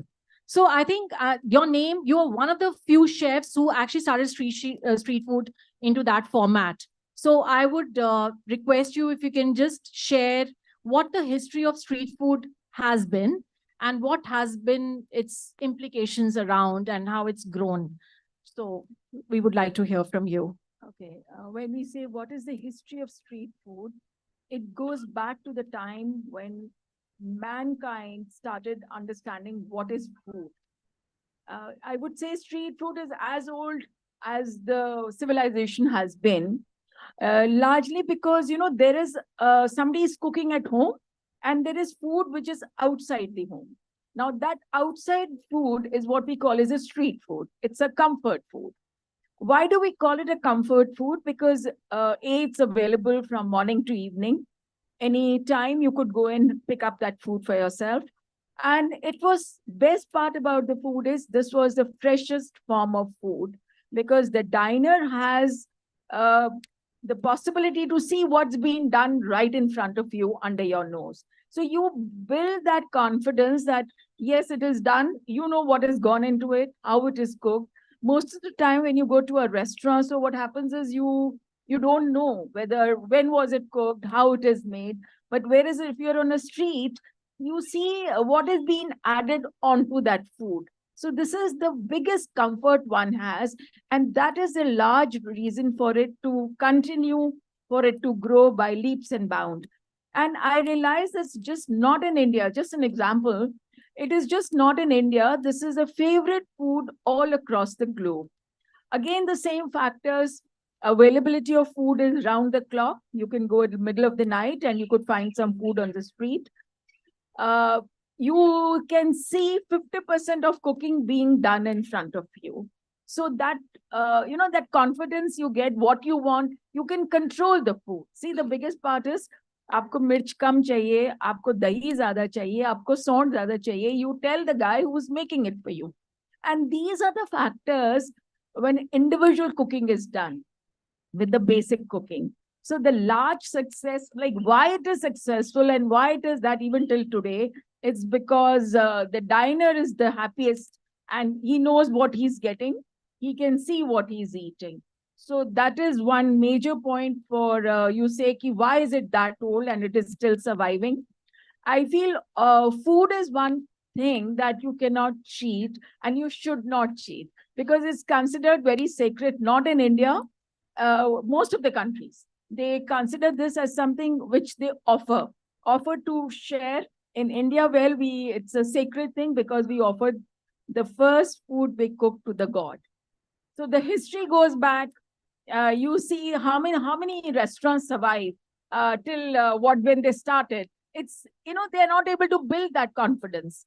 So these factors play for it to continue, and I think it will ever be there. Street food is here to stay forever. Right. Thank you. Okay, over to you, Gaurav. Kulchas is also a very, very famous street food, right? True. It is found in every nook and corner of the street. You turn your car and you see a kulcha wala at the corner.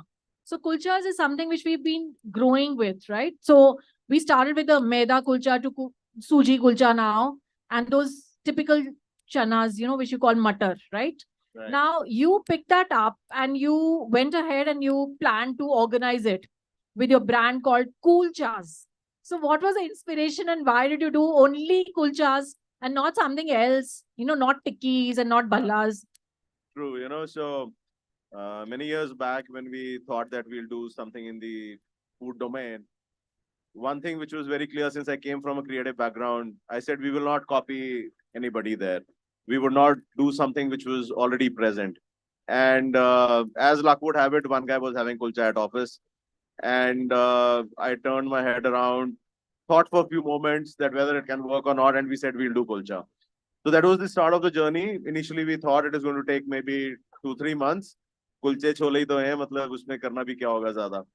But believe you me, it took us over 2 years to standardize each process because we were very clear from day one that we are not opening one single outlet. We would make it into a chain. And hence, every process that we standardized was a new process that we created. For many years, I was, many months I was hunting for processes. I could not get them. Few of them processes were hit and trial, to be honest. And eventually we did it. There were a few modulations which kept happening when we opened as well after 2 years. And today we are with a lot of innovations around kulcha.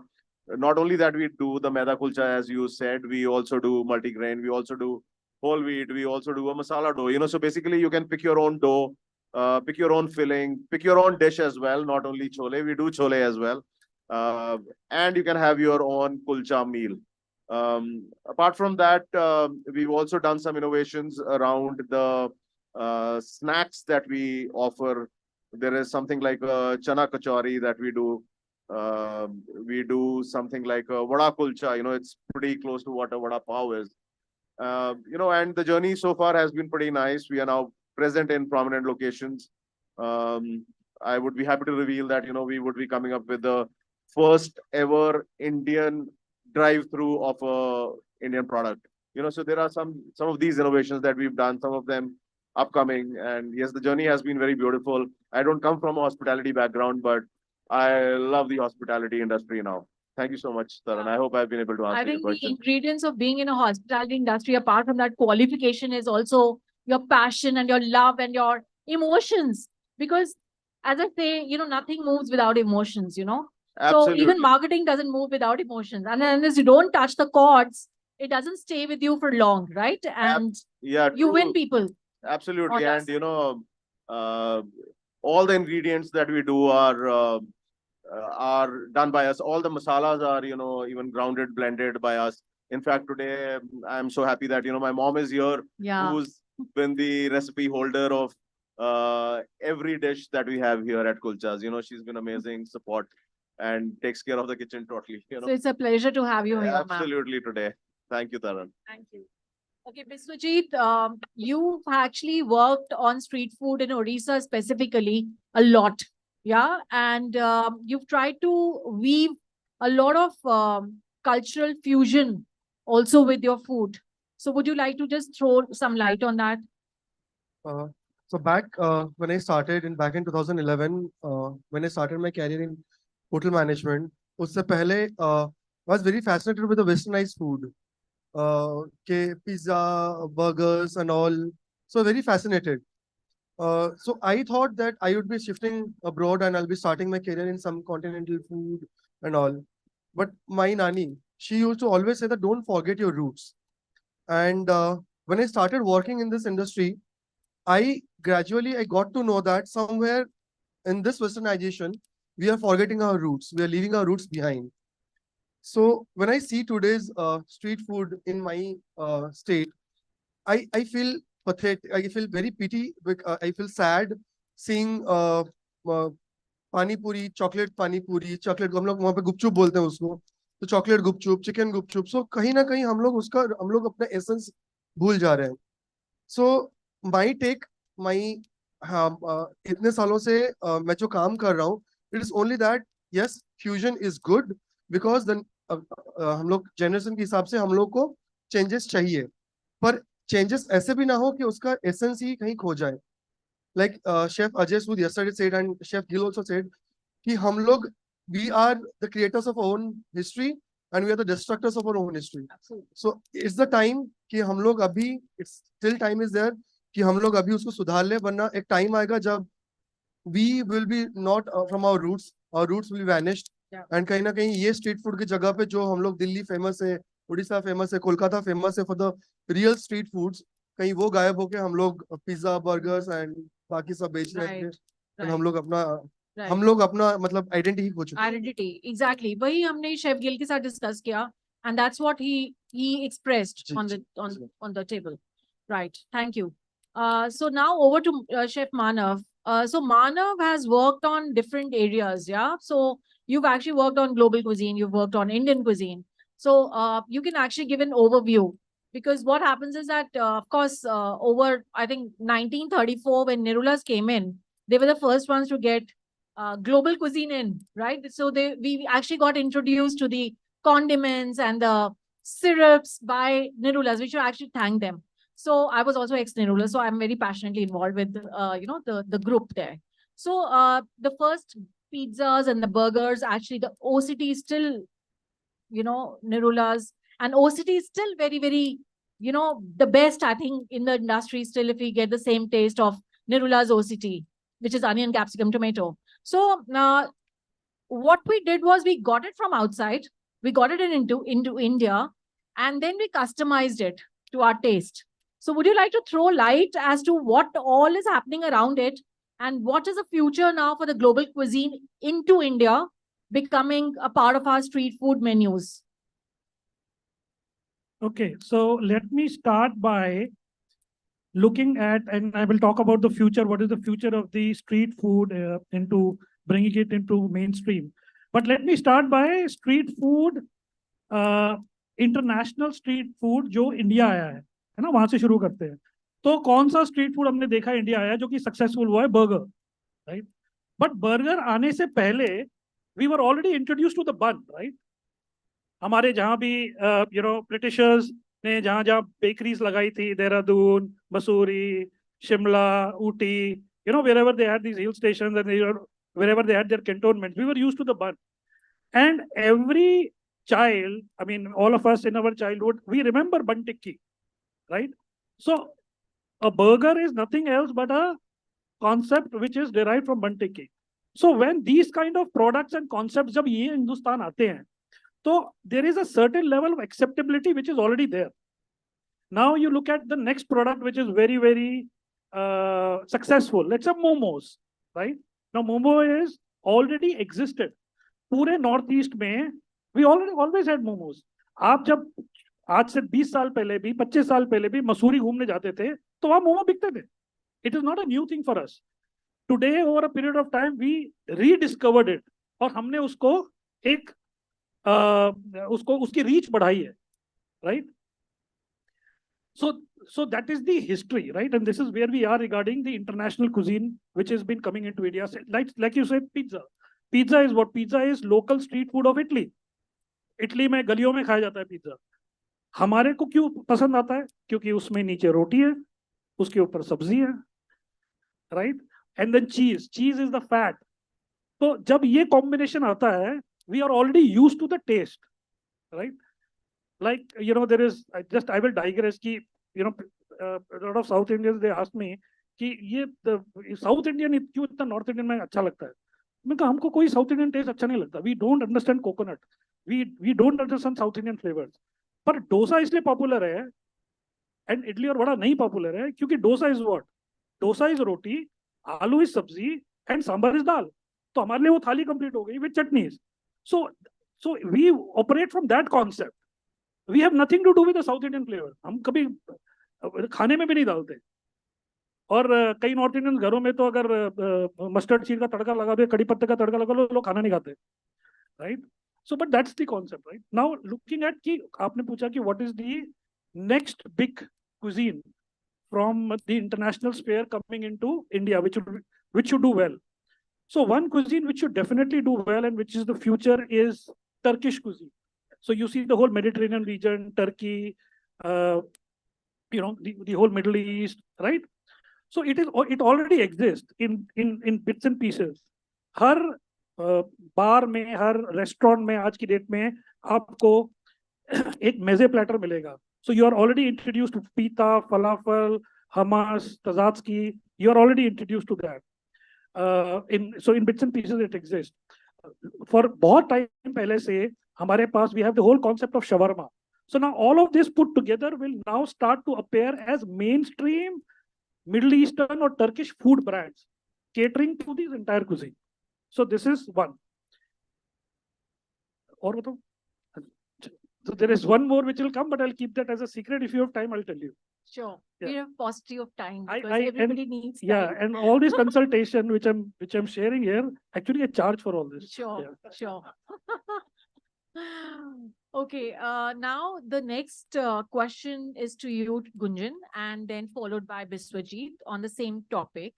That first of all to you, which are the street foods, famous street food areas which are famous, especially in Delhi NCR, if we talk about, because sitting here. And how do you rate them from the hygienic point of view? Because now hygiene, sustainability is something which everybody has to look at in terms of, the environment aspect. So would you like to throw some light on that? When you say area-wise, I still feel Old Delhi, Chandni Chowk is the best place to have the authentic chaat. Not just because that's my area or where I've been born, not brought up, but I was born there. Whenever somebody comes from outside Delhi, the first thing they want to have in their list is Bengali market chaat. Being very honest, that's really not a chaat, which you called, what is chaat? First, we need to understand the concept of chaat. See, chaat is a kind of an appetizer for you, not really a meal. The masalas that we make in that chaat is to have a better digestion, to increase your appetite. Now the basic masalas are zira, hing, ajwain, namak, mirch, khatai. We blend all this and make a chaat masala. Of course, the variations and the combination permutations varies. These are all basically to have a better appetite and to improve the gut system. That is chaat. Now, the word chaat, how did it came? That means chaatna. आप किसी को लिख कर रहे हो, so that is how the word chaat was originated. So all these put together, so you understand the mindset, why are you having chaat? If you go to Old Delhi and if you still are able to talk to some of the very old vendors, they would only like to serve you chaat between 2 to 6. Because that's a tea time, snack time. And they say this is the time your appetite is at its peak. Now, largely you have to understand what is the mindset of the traders doing trading in Chandni Chowk. Because they would come and open the shop at 11 o'clock. They would have a brunch at home, not carry a tiffin. That system was never there. Now, these are the principles of Ayurvedic cooking, I should say, because food was not meant to be reheated. It was cooked and consumed. Now, same thing goes when they were hungrier after having a meal at 11 o'clock. Your stomach is asking for some more food around 2 or 2:30. You have a gap of about 3 to 4 hours, which is sufficient for your appetite to grow. Now, these chaatwalas would be on a ferry. Now, ferry means they're taking a round in Old Delhi. They would come to your shop or they're taking a fera and then you invite the guy to come and serve you. He'll ask you, what are you looking for? What is your taste? What is your temperament? And in accordance to your demand, he would make the chart. And now see, mind plays such a heavy, important part when you're eating. What state of mood are you in? What does the body want? Because actually the body speaks to you and tells you what is the requirement of the hour. So if you're in a happy mood, you tend to eat sweets more than the chart. It's a biological system that you have, but this is all understanding the principles of Ayurveda. Then if you're having that chart, so you see now when you say hygiene and sustainability, it automatically was a part of it. You'll never find a chart wala throwing a patta on the road. He would carry a garbage bin with him. He'll ask you to throw that patta into that bin. Acha. And what was he serving the chart in? Not in a plastic plate.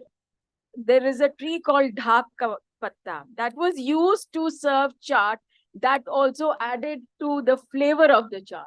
See, it's a combination between dahi and dhak patta that gives you another aroma and another flavor. So that means the pattar which we have food in when we are actually sitting in a langar. Yes. You know, we have those pattars, right? And even the neem Yes, patta, yes. sorry, kela ka patta, when we're having South Indian. No, that is a South Indian Right. concept because banana plantation is all throughout. So that means when they serve the food on those pattars or the banana leaf, it combines with it and the taste enhances. Right. Yes. And it improves your digestion. So when you say, see, hygiene was there because they would wipe their hands with a clean cotton cloth and not anything terracotta or anything polyester. So you automatically understand the state of hygiene. Then sustainability, they would only serve you 1 or 2 pieces. There was no scope for you to waste. The pattas they would be serving would be regenerated. So there was no plastic, and what you eat with was also a patta. And golgappas were meant to be eaten by hand. And even aloo, actually, when you go to Old Delhi, you find very less spoons are being used. You are expected to eat the chaat with your hand and lick the patta with your tongue. So that is now we evolved with it, you know. Yeah, So probably that culture is not there, and plus some education is lacking also. Time evolves, things evolved. That was a different era. Today, when you go, you will find they're serving you in a different plate with a spoon and a napkin.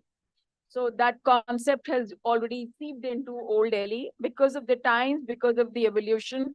People's demands have changed. Their expectations have changed.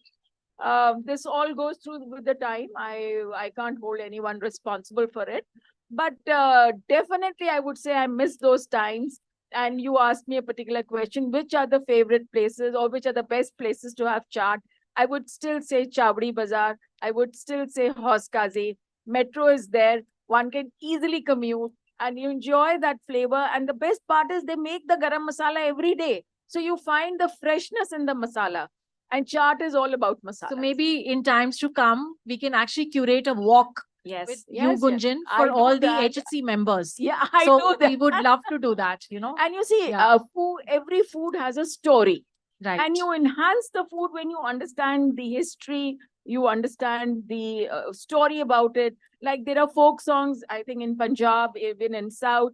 There are folk songs in Northern India, especially in Delhi. So when you have chaat, there is some related story. When you have aloo bedmi for breakfast, it is a different feeling altogether. There's a story why aloo is made and how aloo is made. And what are the all? I'm sure everybody who's hearing this is already, the mouth-watering aspect is already there, you know, in everybody. Thank you.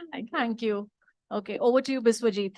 Just throw light on this same concept of hygiene and sustainability. I'm not from Delhi, and ma'am se sun ke abhi pata chala Chandni Chowk ke bare mein, because my brother is there who's shooting, and वो जब आया दिल्ली मेरे साथ यहाँ पे परसों, and he was like मुझे चांदनी चौक जाना है, खाना वहाँ पे देखना है, because बस मैम ने आपको ये भी बता दिया कैसे पहुंचना है, as into so much of reels कि जो वो देख कर रखा है कि ये spots में जाना है. So when it comes to health and hygiene, so somewhere I feel that we have become more commercialized, कि हम लोगों को बहुत चीजें आसानी से चाहिए, जैसे मैम ने बोला कि ढाक के पत्ते, right? So what we do in Odisha, we use sal leaves, but because we have become more commercialized and now shal leaves are expensive than the plastic ones.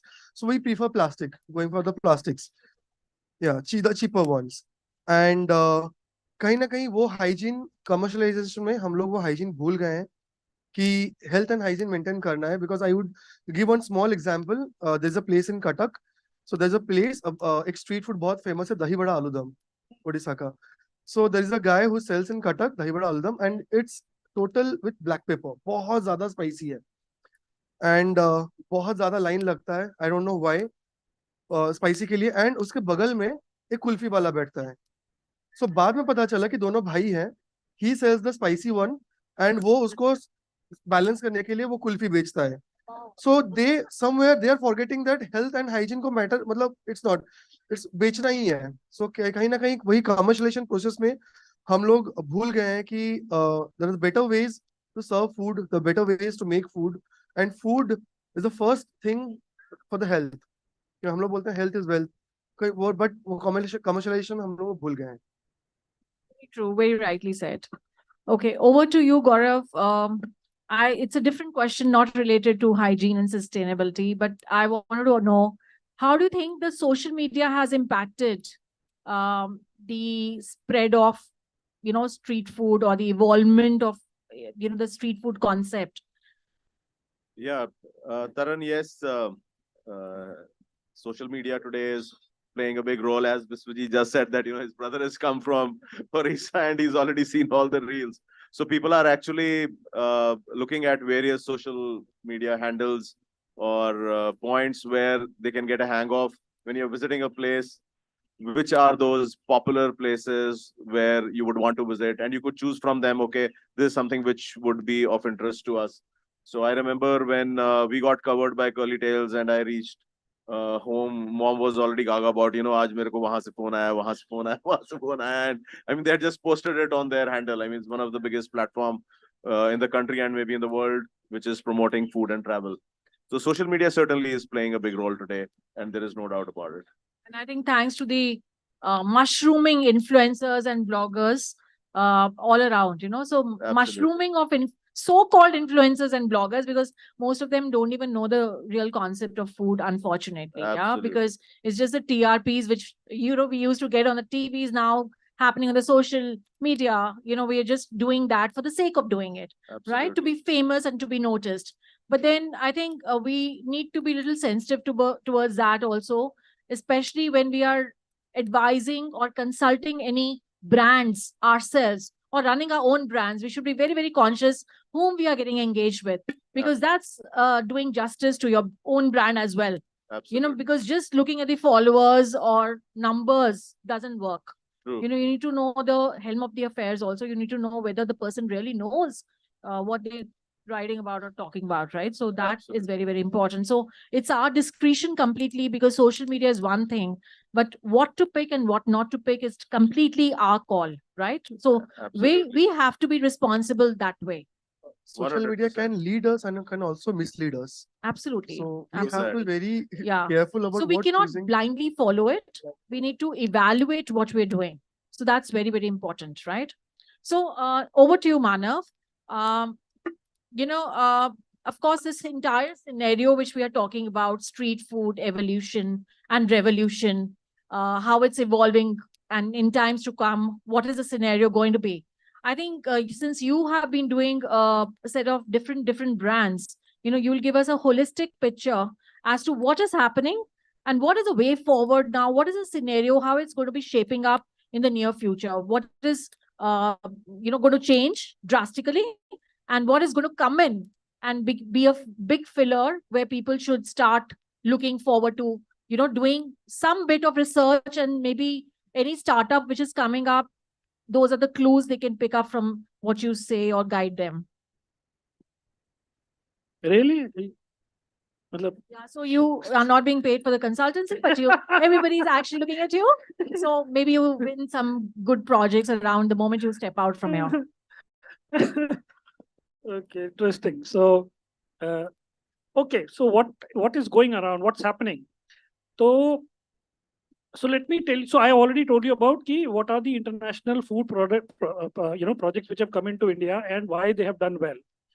I will also tell you now about some which have not done well and which are on their way out. So Mexican cuisine is on its way out, and it's not being accepted at all. So that is one cuisine which will go out. I hope the people from Taco Bell are not listening to me, but it has not got caught on. तो एक fundamental कारण है उसका, और उसका reason है कि उसमें एक प्रोडक्ट पड़ता है which is called refried kidney beans. Rajma for us is acceptable, but उसको मैश करके फिर उसमें कुछ और डाल के फिर जब वो आप रैप में डालते हो वो बैठ नहीं रहा उसका combination. The other part of the problem is they are unwilling to reinvent themselves. Like McDonald's learned, वो बड़ी जल्दी सीख गए कि पहले उन्होंने जैसे यूएस में खोला वैसे ही इंडिया में खोला, नहीं चला, उनको समझ में आ गया ये फैमिली रेस्टोरेंट चाहिए इनको, तो 50 60 70 100 लोगों की सीटिंग का रेस्टोरेंट बनाया. यूएस में ऐसे नहीं होता. यूएस में their counters. Over a period of time food courts में उन्होंने काउंटर बनाया and we accepted it. But the first was, so the moral of the story is कि जब आपको किसी को कुछ करवाना है तो पहले आप उनको वो दो जो उनको चाहिए, फिर आप उनको वो दे सकते हो जो आप चाहते हो उनको देना, right? So that is where the Mexican cuisine is stuck up. Yes, please. When you're talking about McDonald's, well, I've been working for McDonald's, and they told me very clearly, why don't you develop something with the Indian palate? So then they came Aloo Tikki burger.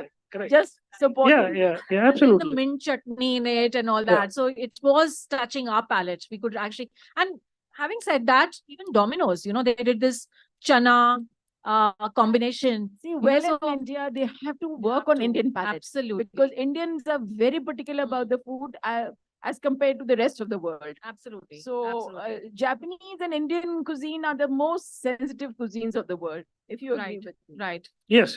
And So, I, somewhere want to just pitch in here, sorry, barging in, but then I think Indian food, if we talk about typically Indian, we are not takers of frozen chapati or frozen. Ours is a fresh food. Yeah, and frozen each food. meal is Yeah, made absolutely. for that time. Yeah. So how can you accept Absolutely. frozen food? Exactly. There is no So- scope, and there is no Absolutely. scope because we believe in cooking our breakfast, lunch, tea, and dinner. Yeah. So everything And was fresh. freshly cooked, and something that was cooked in the morning was not acceptable in the evening because we felt कि ये खाना बच गया, just give it away, or even have a parantha and achar, but not have been accept things Absolutely. which were cooked in the morning to be eaten for dinner. Absolutely. So I had this related with a company which was actually Podar's venture for the international market. We had to launch Indian food McDonald's pricing. Okay, and we started in Sector 63, Shoprix Mall. This was Akshay Podar, who was actually the Saroj Podar's son. So we went to Venky's and we went to Al Kabir's and we went to to cook to make our own recipes of chicken and stuff like that. Then we went to Cremica and gave our sauces and all that stuff happened. And then we were doing Indian food only, but frozen. So we were taking out the dals and we were heating it. We were taking out the chickens and we were heating it. We were taking out the paranthas and again heating it. And we opened in Saraba Nagar in Punjab. So we got a beating. We got a beating all sides, and I was a part of that venture, which over time we flopped because we will not accept, India will not accept this, right? Sharon, Because I would the like- actual intent was to get into an international market where you would not have time or, you have to get into a cycle the way McDonald's works, because you have to churn out, it has to be systemized, and that line of operation has to be very fast. So the idea was that we have to get our things frozen and then put it in that line so that churn is faster. I would like to add here, see, the kahavat hai, jaisa desh vaisa bhes. So frozen food is not meant for India, largely because the concept doesn't gel with us. It gels very well overseas because they don't have time to cook. And there are very few people who are cooking. And their timing for work is from morning to evening, whereas the ladies in our house have all the time under the sun. In fact, I used to tell my family, the ladies of the family should sleep in the kitchen because whenever I'm awake, I find them they're working in the kitchen. Well, largely because we had to grind the masala, we have to make fresh masalas. Where do you have the time to cook and then freeze? That concept will never work. I think we Absolutely, should you're tell the absolutely correct. companies. Because we all of us must have tried the frozen foods in our freezers from McCain to everything.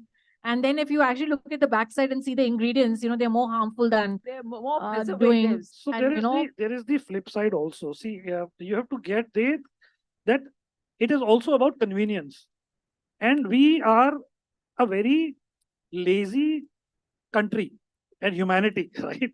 We want everything at our doorstep. We are not people who will walk. If there is a mall where there is no parking, we will not go to that mall. Why do markets में क्यों भीड़ लगती है? क्योंकि वहीं गाड़ी लगाई, वहीं उतरे. This is the concept we have. So we are a huge economy, 30-40 crore people. So we will consume all that. So it is not going anywhere. But frozen food had उसके advantage भी हैं. It brings a lot of convenience to us. Having said that, when this is for the general public, but when food businesses get into the frozen part of it, that is not to reduce the quality of the food, but that is to increase the shelf life and bring it to last mile. And then of course आपको उसको last mile तड़का उसको उसमें कौन सा sauce डालना है, so on and so forth, वो करना पड़ेगा. Otherwise, I'll add here when you say that, most of like you look at a couple, both husband and wife are working. Where is the time to cook? So there is a little future about frozen food in India because the maids are not easily available. Yeah, going forward, yes. Going forward, there is a generation- big scope. Next But generation. yes, I would personally say at least cook one meal. At least cook one meal in a At day. least do justice to the Indian food. Yeah. That is very important. Yeah. Yeah. So you a question about what Yeah. is the next thing which is going to Yes. come, right? Yes. So I don't know if any of us have noticed कि बहुत सारे Korean restaurants खुलने शुरू हो गए, right?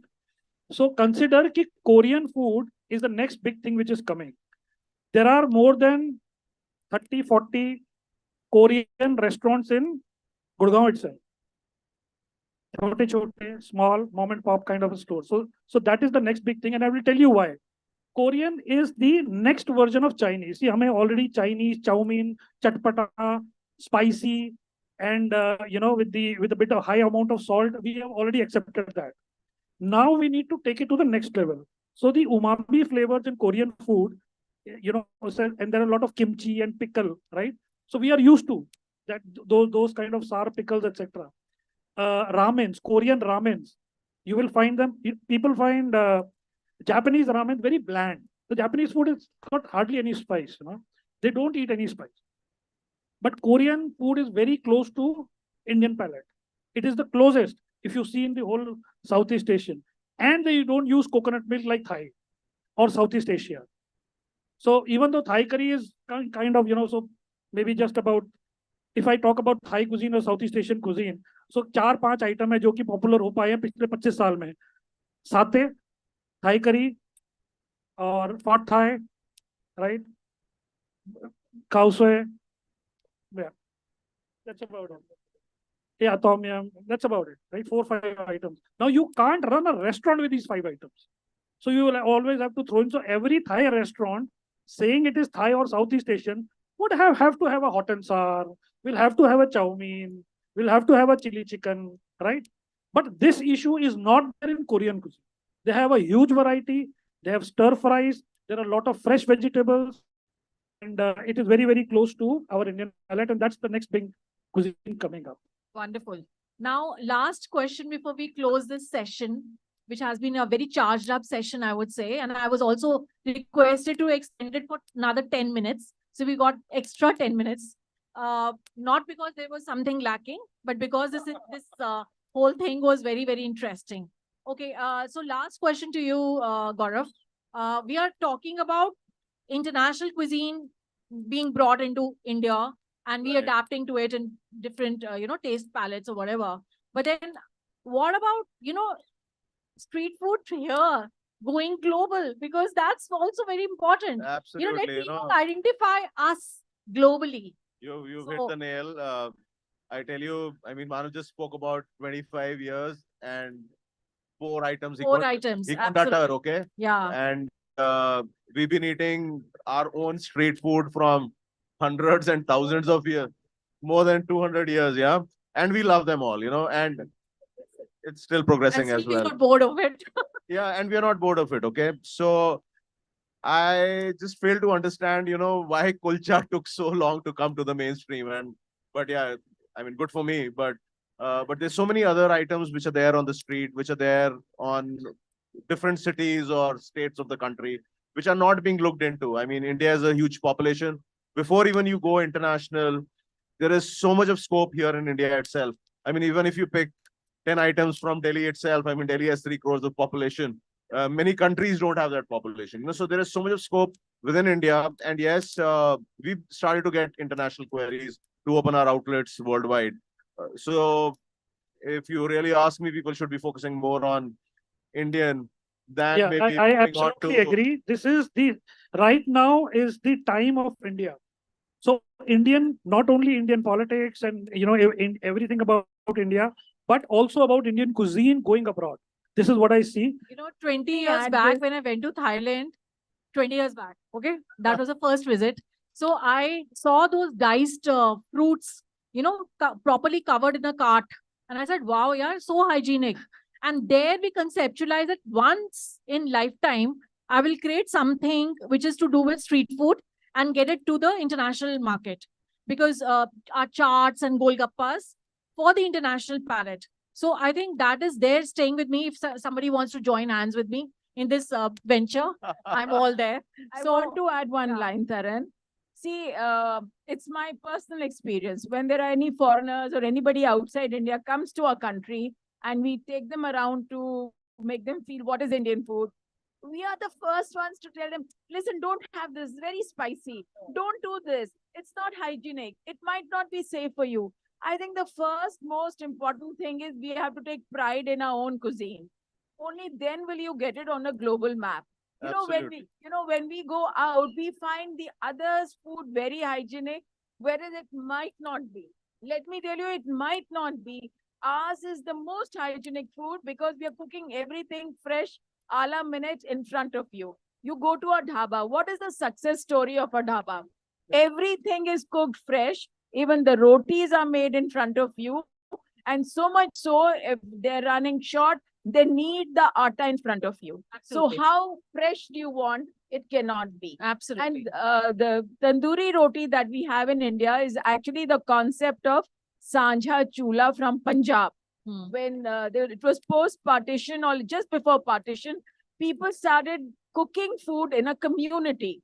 And that is what is the strength of Indian food. And I think we should all accept our own food as the top priority. Yes, When and honor it. Yes, this, And take pride in it. Yes. Absolutely. Absolutely. this brings me to share with you. It took me about 6 months to actually finalize how our kitchen is going to look at, when somebody looks at it. Eventually, after 6 months, we said we'll keep our entire kitchen open, okay? So when you visit our outlet, once in a while, I'll get to know from the team, कि sir पूछ रहे थे कि इस दीवार के पीछे क्या है. मैंने बोला तो आपने दरवाजा खोल के दिखाया नहीं कि कॉरिडोर है, मतलब कुछ भी नहीं है. So everything in our outlet happens exactly in front of you. That's why in diner the- wants in the- to see, The diner wants to and the see. diner Yeah. wants the comfort that what I'm eating is what I want. Yes, and I That's think very that important. has been the rage because even your standalone restaurants plus your 5 stars. I remember Bukhara actually started that live kitchen No, or the whatever. first one was the President. Okay. The President restaurant on Okay. Asif Ali Road. Okay. That was the first of its kind, Okay. but the concept was like Bukhara. You Yeah. rightly said it. They would have a glass Yeah. and they would have a tandoor right behind the glass. Sure. So the diner sitting in the restaurant could see it's been done, Right. it's been taken out and served to me. So Yeah. that is the ultimate level of confidence. Confidence. Absolutely. And, Absolutely. So this is as far as our live kitchen goes. When we opened our first outlet, the central kitchen, I mean, where the entire production happens, that was also part of the first kitchen. You will not believe we kept our entire central kitchen open as well. So you could Awesome. actually see You should actually everything. get all these school tours, Yeah, have a visit of your place and learn also, learning experience. Absolutely. And Your confidence would increase yes. many times. Because you have to Your keep it team clean, you have to would be very keep happy. everything up Yes, there. So Absolutely. No, yeah, so yeah. the one thought which made us keep it open is कि अगर मैं छुपाने लग जाऊंगा तो team भी छुपाने लग जाएगी. ज्यादा छुपाएगी. वो ज्यादा छुपाएगी. So let's open it up. Yeah. And that is how. So I think beautiful. This panel was really, really powerful. And street food is going to stay. And we have to take pride forever. 200 years हो ही गए हमें देखते हुए. And we have to take all our street food outside. Make it global. Internationally. Well, I'll tell We you, are I going did a in promotion in London. Earlier when we started, there were just handful of guests. And within 2 hours, we had 500 meters people standing waiting for the golgappas, papris, and dahi pakod. Awesome. That was it. Where was this? This was in London, near Okay. Bond Street. Beautiful. Yeah, sometimes I wonder कि दुनिया में लोगों ने अगर गोलगप्पा नहीं खाया और चाट नहीं खाई और उनको आलू टिक्की नहीं पता तो उन्होंने खाया क्या? True. So yeah, See the just want to strength, end. the So I'm power of getting Indian- signals from the BW team. I think we've summed it up well. So thanks everyone for a beautiful contribution here. And I think there's been a lot of takeaways for our audience as well. And we can see good people, number of people standing and hearing us. So thanks for being patient listeners as well. Thank you. Thank you, sir.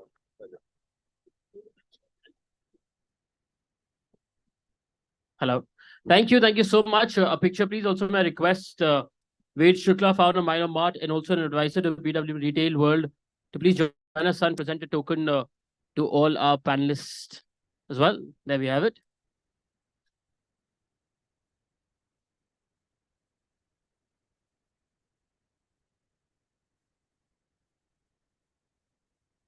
While they're doing the honors, just to let all of you know, right down the alley, if you take down the steps, we also have master classes going on. The first from the Lucknow cuisine is almost over, जहाँ chef Gautam Chaudhary ने Tunday kebab और galauti kebab बनाए थे. Up next, chef Nishant Chaube will take a master class on cuisine from Jharkhand tribal area, etc. And these vouchers, this token will be presented from Orocrest.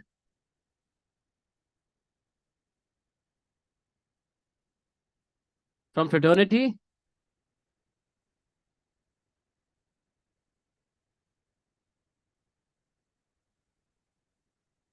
And also from Nikos Travels. Thank you so much, Tarani, for helping me with that. Thank you.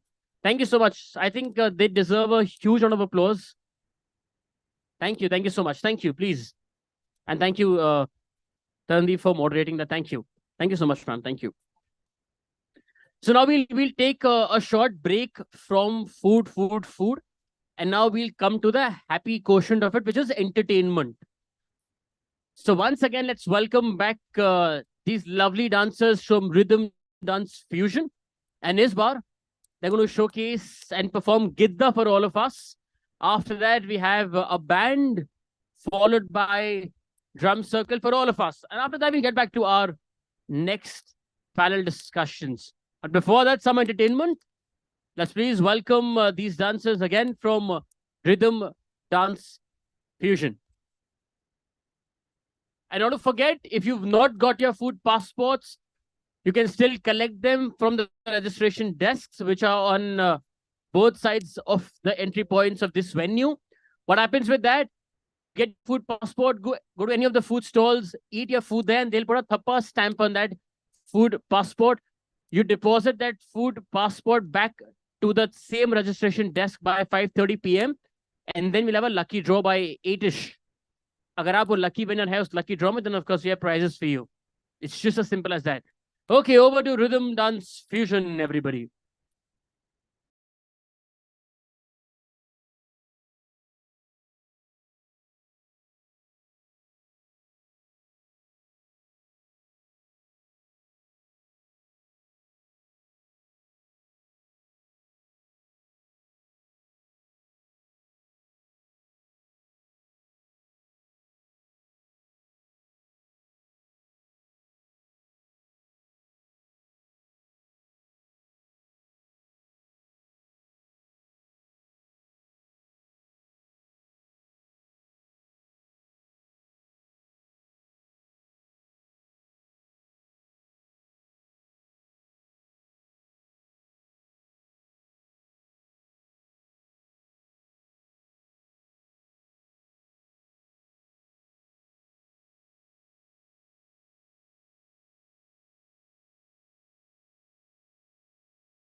explore food, go there. You'll also sort of rejoice there. And before that, please have fun here. Yes.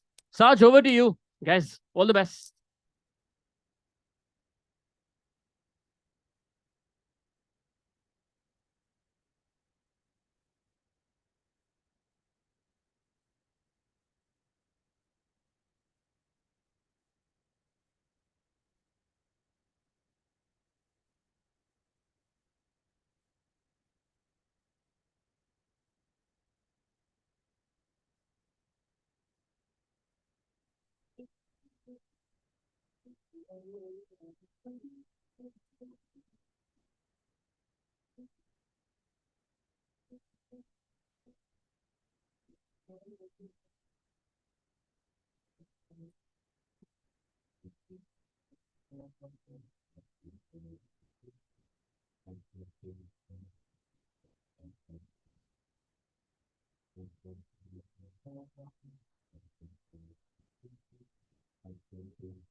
Masterclass going on downstairs. Along with that, please also get your food passports that you can collect from any of the registration desks that are at the entry points of this square. This is what we call this place. It's called the square. उस food passport को लेके any of the stalls that you visit, you have food from. You can get a food stamp, a thappa from that specific stall. And once you're done with your food, towards the evening around 5:30, you can sort of redeposit that food passport to the same registration counter. Following which, we'll also have a lucky draw. If your lucky food passport turns out to be that lucky, in the lucky draw, we have prizes to give away as well. Please don't go, because right after this, we have the drum circle where we'll need all of yours involvement with those small drums. They're called jambes. Drum sat. मिलके कुछ symphony create करेंगे फिर उससे. And then, of course, the evening shall carry on. Thank you.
We have Shivansh on the vocals, Basic as the beatboxer, Raghav as the rapper of the band.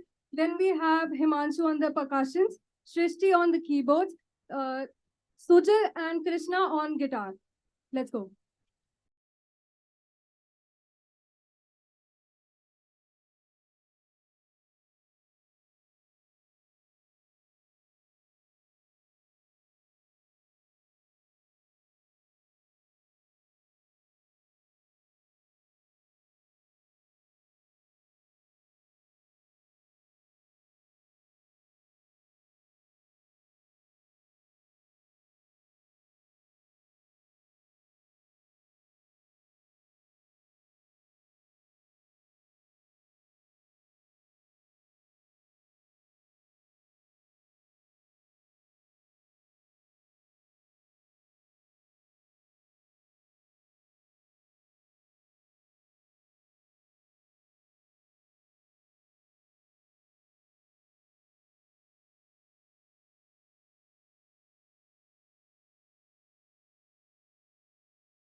Can you please have your back?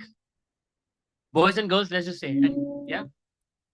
Soumyajit, sir, we'd love to present a token of appreciation from all of us and also from Nikos Travels to all of you. Soumyajit, please, do the honors. Yeah, ताली बजा सकते हैं for all the efforts that they put in, for sort of warming up the atmosphere for us. Just to ask, are all of you still studying, is it? What year? Graduation, is it? What college? Good, yeah. You're only studying and this is what you guys are doing. पढ़ते वढ़ते भी हो कि नहीं पढ़ते हो? परसों exam था. So this is how you sort of de-stress yourself. Anybody who fails from you guys? Just asking. मैं भी आर्टिस्ट में फेल हो जाता हूँ. All toppers. ठीक ठाक निकाल लेते हैं. Good. Come, smile for the cameras, please.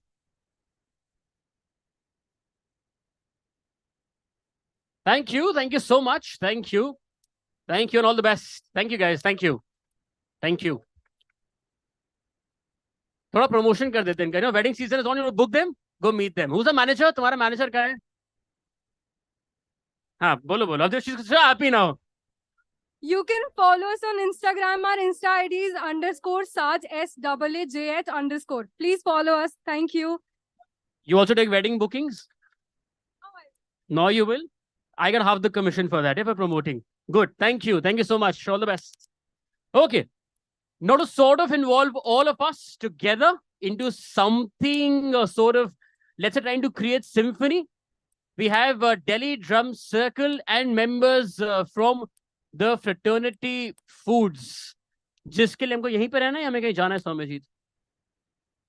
Yeah. Okay. Everybody, can you please request you to join us right here? There's a small circle that we've made. कुछ मिलके symphony बनाते हैं, आइए. Come.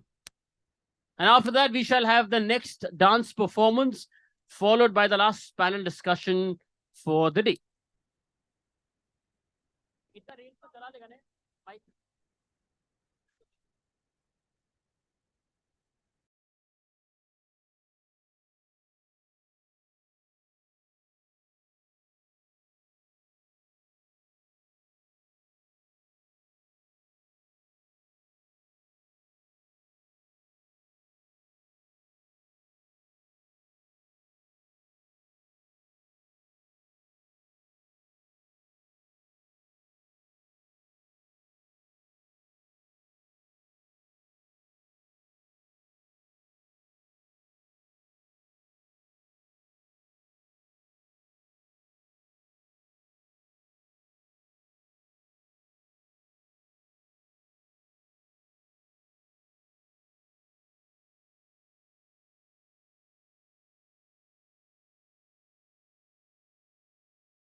To join us, please dance, right?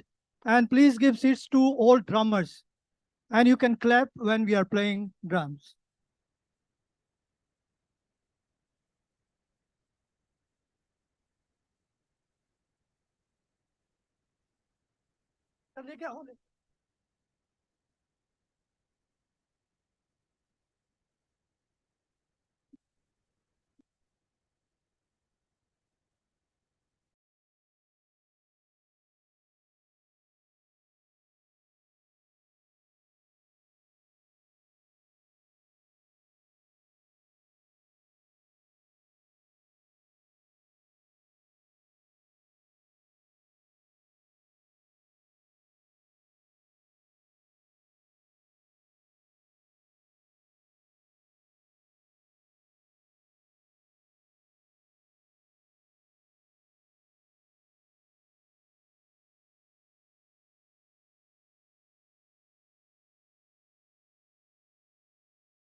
Can we have a big round of applause for them? Hey, babe! Hey, babe! Hey, babe! This is beginning of a new year, new us. 2024 is the magical year. Thanks to everybody here who's bringing us so much of good energy. And to these drummers. Thank you. 1 minute drummers. So, ladies and gentlemen, we have one celebrity drummer also, Wahid Khan. His father, he played, tabla and dholak in Tal.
the stage now.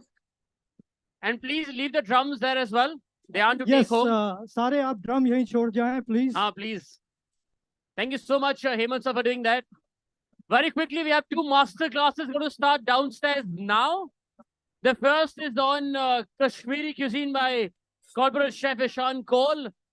And the second master class is going to be from the West Bengal cuisine by chef Biswajit Marathi. Happening right downstairs. You just follow this alley. वो सीढ़ी आपको वहां पर ले जाएंगी. Go there, learn how to cook Kashmiri and Bengali cuisine and also taste that specially. That's most important.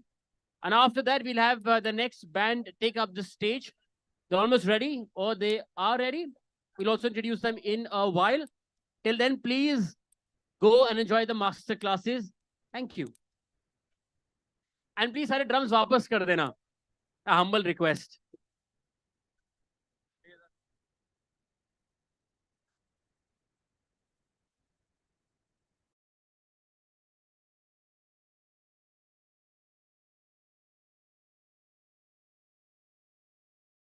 The band to entertain you.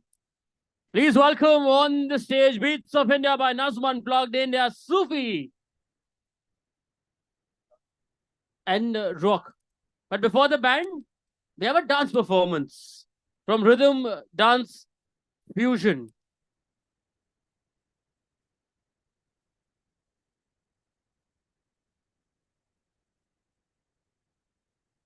Well, first the dance and then the band and then the next panel and then the announcement of winners and then you go home and have a good night's sleep as well.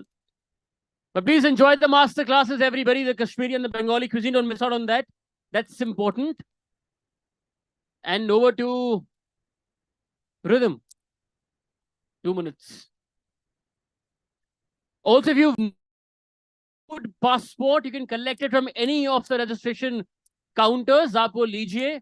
उसका मकसद क्या है? Any stall that you visit, that you have food from, please get a stamp, a thappa on that passport and then deposit it back to that same registration desk because unhi ke saath you'll have the lucky draw in the evening tonight. If your happens to be the lucky food passport, you win a prize.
Fusion, thank you.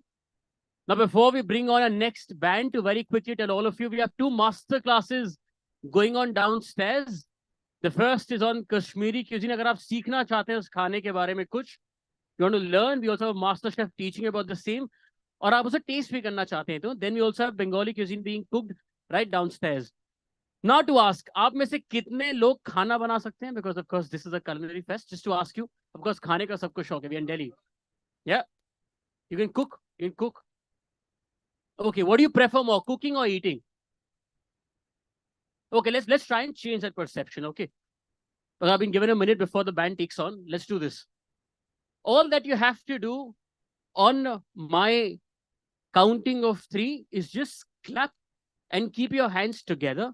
और मैं आपको आप ही के बारे में कुछ बहुत ही interesting बताऊंगा. Of course related to food. Yeah, let's try it. चलो. Yeah, ready? 1, 2, and I know it's Delhi. I love the enthusiasm, but एक ही ताली बजानी है. Yeah, एक बजा के keep your hands together. Let's do it again. 1, 2, and now keep it there. Keep your hands together. Keep them together. Okay. आप में से ऐसे कितने लोग हैं जिनका लेफ्ट अंगूठा और left thumb is over the right thumb? Raise your hand. Whose left thumb is over the right? There's 1. There's 2. There's 3. There's 4. Yeah, it's okay. Check. ये left होता है, just to tell you. It's okay. 1. There's 3 of you. There's 4. There's 5th. Ma'am, anybody else? No. Okay. The 5 of you whose left thumb is over the right, this means you people enjoy cooking more. Yeah. Now, for all the ones with the right over the left, that's 1, 2, 3, 4. ऊपर रखना, very start counting. That's 2, 3, 4, 5, 6, 7. Also younger one here. 8, 9, 10, 11, 12, 13. आप हो कि नहीं हो sir? नहीं. 13.5. Just do that. Yeah. 13.5 of you. This means you people are good. You're good at eating, not good eaters. Yeah. Yeah. आपको खाने का ज्यादा शौक है. अब कितने ऐसे हैं जिनके दोनों साथ में हैं? Both the thumbs together. Maximum of you, which means आपको खाने का भी शौक है, आपको पकाने का भी शौक है. Yeah. So please keep at that. Now, why did I do this nonsense? Of course, ऐसा कुछ भी सच नहीं है. Don't try that at home. Yeah. Please don't go home कि मेरा बेटा तू शेफ ही बनेगा या तू वो nothing like that. Please, ऐसा कुछ भी नहीं है. Nothing. But why do I tell you this? Because we'll also have a cooking competition beginning in a while. अगर आप में से कोई भी participate करना चाहता है in that cooking competition, please be a guest. It will happen downstairs. Yeah, it will happen downstairs where the master classes are happening.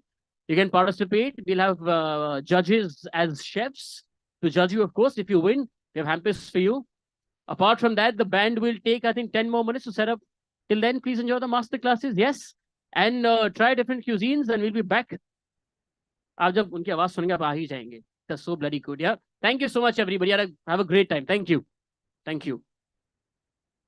You can clap for yourselves. It's okay. Yeah, you can. देखो बजाओ. मेरी माँ कहती जब भी मौका मिले ताली बजाया करो. सबके लिए अच्छा होता है. Thank you. 10 more minutes. Till then, please. There's master class. There's different cuisines for you. And we'll be back. Thank you.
also we request the entire band to please join us.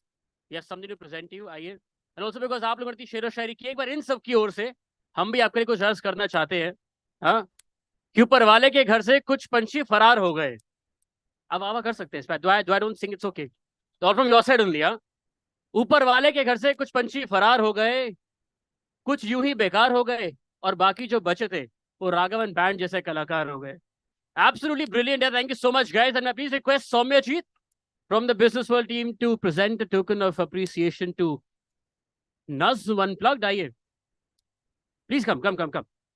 Everybody, please come. And after this, we'll have a quick 20-minute chit chat with a very senior chef who's just joined us. And after that, Urja Dance Troupe will take the evening forward. It's a token from Zoka. It's a gift voucher. Zoka's is lovely cafe, जिसका खाना आपको जाके जरूर try करना चाहिए.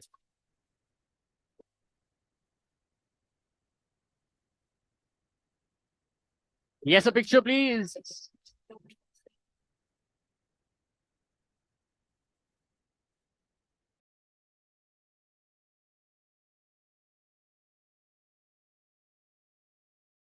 So much, Naz Unplugged. Thank you so much, Soumya Jeet.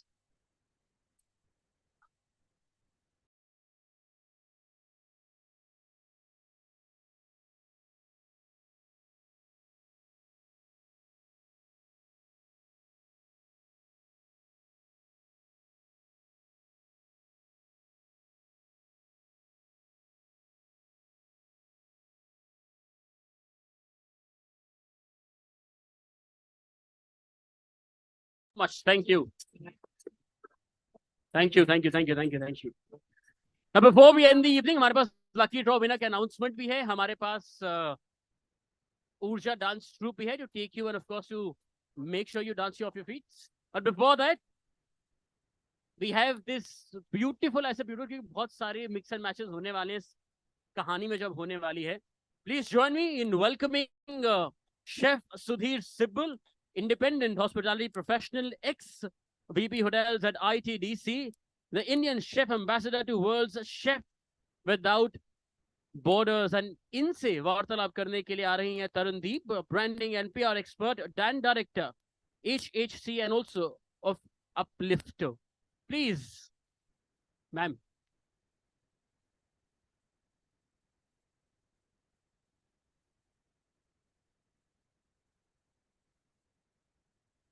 Everybody wants for Chef Sudhir, please एक बार जोरदार तालियां इनके लिए. जितने लोग बैठे हैं, what happened? Where did the Josh go?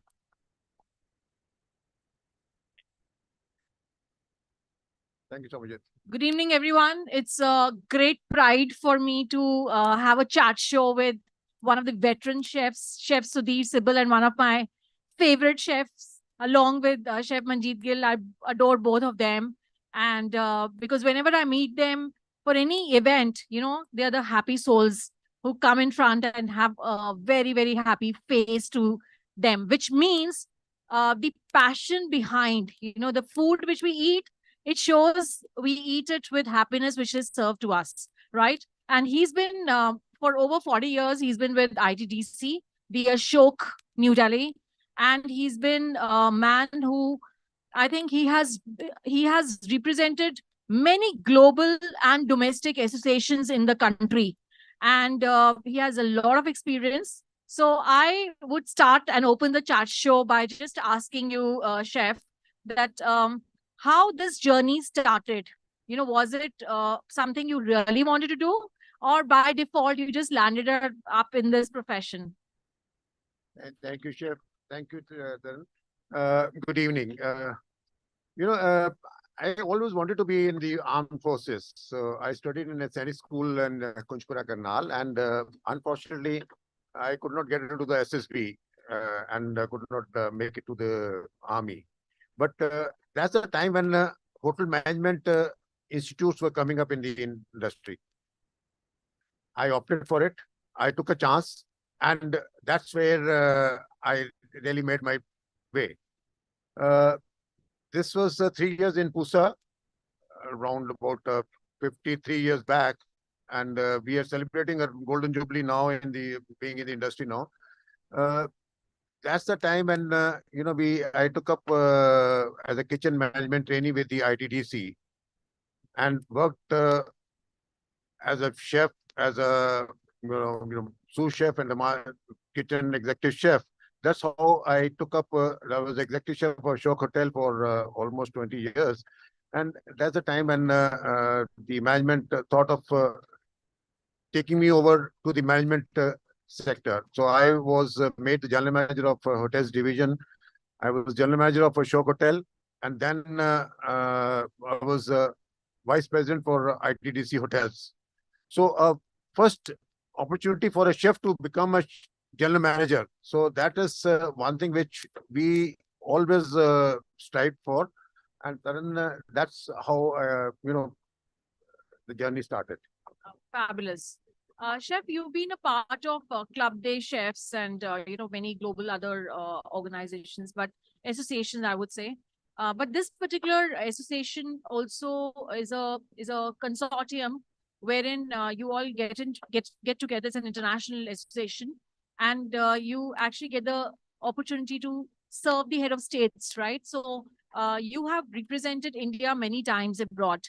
So I wanted to know any great experience which you had there, which you feel should be, followed or should be imbibed from there back here, back home. So any incident which you want to share with us, or any experience which you had serving those head of states, or anything, any learning out of it? Then I'll tell you about this association. This is a club, the chef. The chefs who work for the heads of state or kings and queens, they can become the member of this club, exclusive club. And since I was looking after the official functions of the Prime Minister, being executive chef of Ashok Hotel, so Hyderabad was in Vigyan Bhavan. That's how I got into this. Of course, you have to get the permission of the Home Ministry and the External Affairs Ministry also. This gives you a chance to mingle with the chefs working for the heads of state.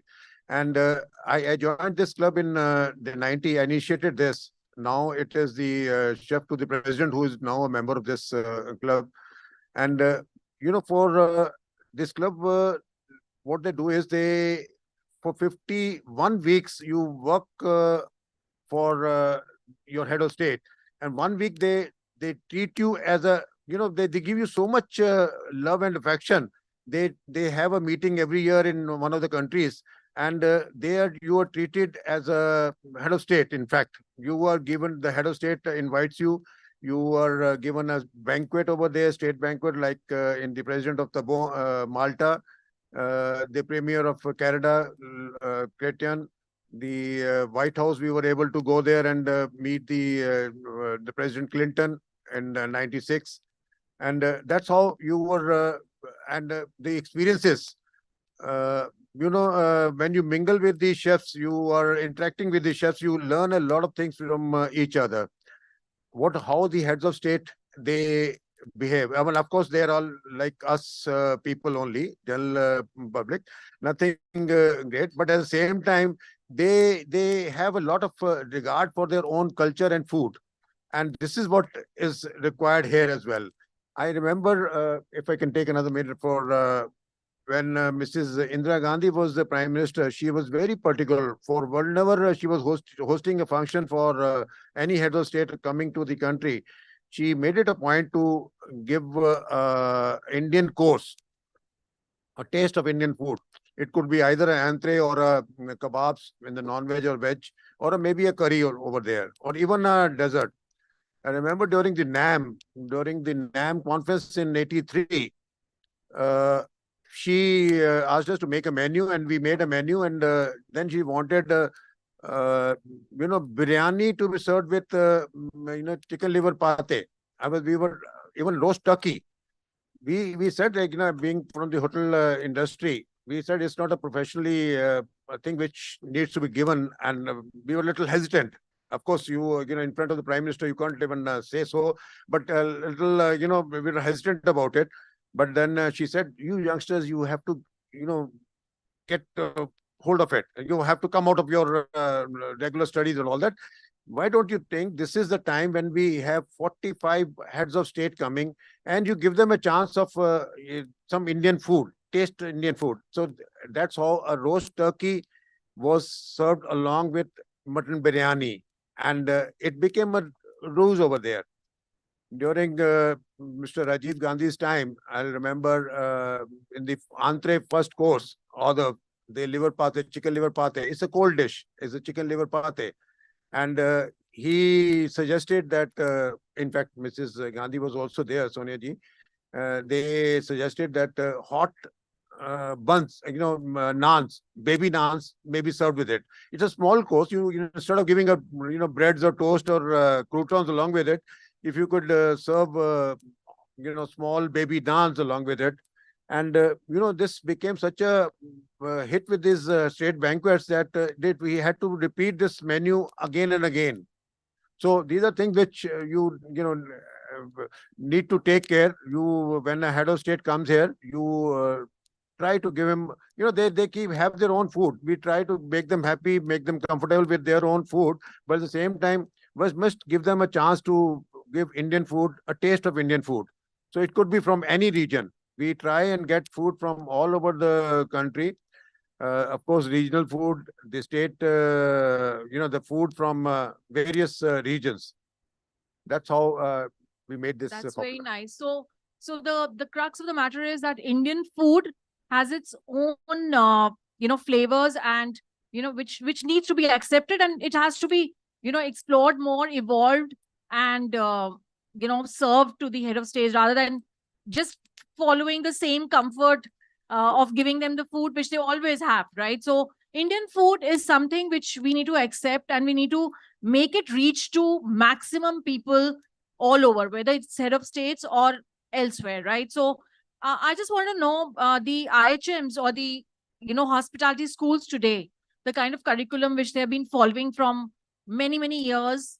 I think it's the same old syllabus. So how this would change, for example, chefs like you and, other veteran chefs, they are doing a lot in terms of contribution in the sense that you're going and, giving them advices, you are in the boards and stuff like that. So do you think that in the coming years, because during COVID and after COVID, we've seen the percentage of students actually entering into IHMs or hospitality schools have really dropped. It's gone down to 30 to 40%. So how do you think things will change, and how the acceptability of this profession going forward would be, created as a wannabe kind of profession? So that's very important. I know this is really sad, Tarun. The hotel management institutes are, of course, now the government is taking a lot of interest in it. They have already, from the ministry, from IGNU, they were awarding degrees to the hotel management institutes. Now they are collaborating with the JNU. So things are improving. At the same time, interaction with the industry, which was lacking, which now we have a lot of, competitions, judging seminars, seminars where, where the projects are given to the students. The industry is, experts go there and give a demonstration of the foods, regional foods. And this become, we need to have a, more of interaction between the industry as well as the academics. So the academicians are now working towards it. The syllabus is now being improved, now is being changed now. But I think a lot needs to be done on this sector as well. So I would sincerely urge you and, the likes of Gunjan Goyla and Chef Manjeet Gill, they are here, to actually contribute on this a little more, because I think there are a lot of students who are planning to opt out, and they do not know the directions. So I think we need to get them together, coach them, mentor them, because there's lots around it. So this field is not going to die. This is just going to go explode and keep exploding, I would say. But a little direction is needed in terms of, future growth and also what the world is doing. So we have to actually evolve our Indian schools Yeah, in this direction, what we have is we have the different various chapters of the chefs associations. There are almost about 10 to 11 chapters in which we have the Young Chefs Association as well, the regional chapters, and they come under an umbrella of IFCA, Indian Federation of Culinary Association, where Chef Gill is the president of that. And the Ministry of Tourism, the Ministry, all Ministry of Agriculture, Food Processing, they all recognize the IFCA for taking up any activity which needs to be projected outside the country. So they have a lot of interaction with the industry now, as well as with the academics. The institutes are now working towards it. We send our own expert chefs to the institutes for not only giving demonstration in various regional cuisines, but also for the students being interacting with this. So I think that's how. Right. Okay. Another thing which I think not very many people know, that he's also got a magazine called Cuisine Digest, which which also focuses on hospitality and hospitality trends and cuisine per se. So, Chef, would you like to just tell us, share something about it? Well, that's a magazine which we started along with Chef Gill. This is big. The chefs, you have a lot of magazines from the professionals from the industry, but not from the chefs itself. So chefs were producing it, chefs were writing in it, chefs were contributing. So we were able to get the gist of what is required, what is there needed for the professionals. This was more of a B2B because the chefs, not only in the country, internationally also, they want it. So we have a chapter on the international cuisine, the chapter on regional cuisine, as well as on for the youngsters also. So this activity brought the chefs together. We were able to disseminate a lot of information, and it's being, we have given a little break after the COVID. So we need to do it on a digital form after this. But I think we're getting signal to close it. No. One more question. So this is something which is very, very important because I think everybody would like to know. The question is that, I'm sure you've been heading complete operations of the hotel, and there've been a lot of pressure because you've been actually being a government hotel, you had to actually spearhead the major projects, right? So people coming in and people going out. So any interesting incident which you would like to share wherein, your leadership just came forth and you managed everything in a situation which you didn't imagine that a situation would come up, and we wanted to just learn out of it, and that can be a takeaway for the youngsters here. Well, as a chef, I was given an opportunity to be look after the food and beverage operations of the international airport. We had a lounge, a restaurant, a few snack bars over there. That was the place was that was earlier in the not T3. T2 was the international airport, and that's the time when we were the company was going under losses, that outlet. So I was sent there and was given this opportunity to target to improve this place. So not only that place had a targeted budgeted loss of more than 186 1 crore 86 lakhs, and within 1 year I was able to get that into green by adding another 13 lakhs as the profit by only handing over certain surplus areas, reducing the cost of material, working on extra, reducing the labor cost. And we were able to, and that's the time when everybody realized that chef can also do a better job, if not better, but at least as good as any other F&B or general manager. So they gave this opportunity to the chefs in future. they made this a point that the company, and they decided to, and this is not only over just airport, international airport, but otherwise also in the other restaurants. We used to do, you get a lot of areas where you have to keep yourself calm. You have to, ensure that you don't get up, worked up with a lot of anxiety which you have, a lot of pressures you have. But if you work calmly with, because you need to give your, results, and that's how things work. So this is a takeaway that chefs are just not curators of the fantastic presentation and the taste, but they're also equipped to handle a complete business unit and turn into profits. So they are actually sales, marketing, creative, everything in one.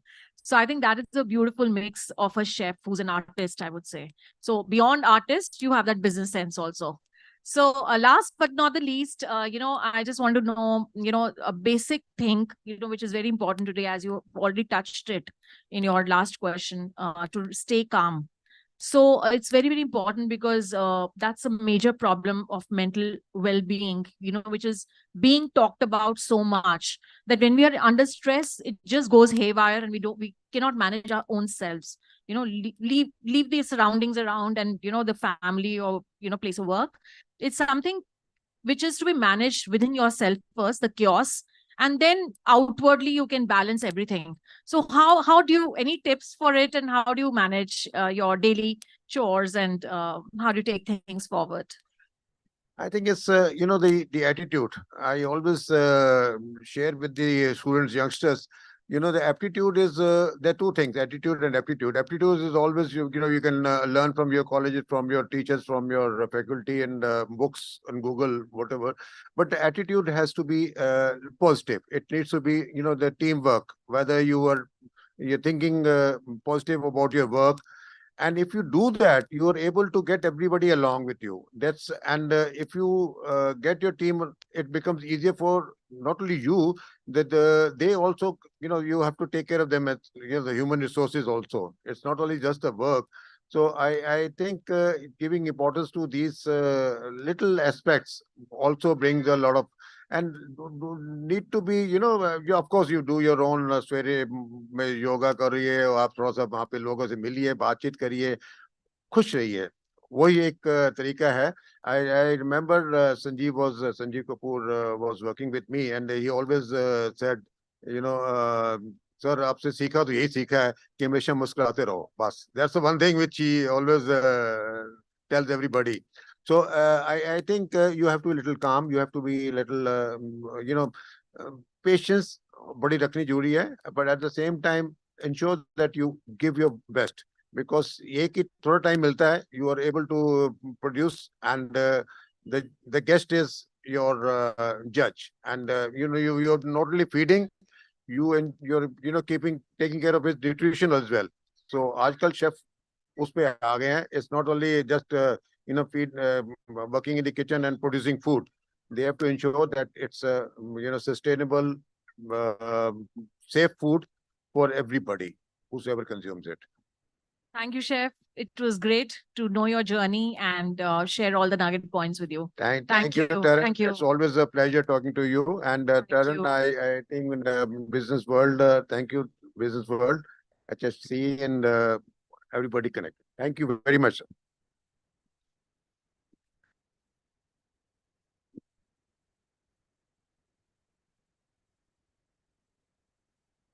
Hello. Thank you, Taran. Thank you, Chef. It was a pleasure having you here, and thank you for joining us.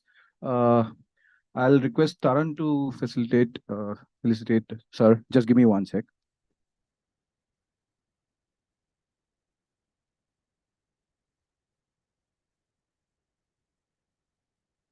Thank you.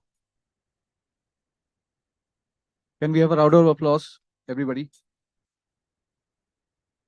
Chef Sybil, thank you, John, for joining us.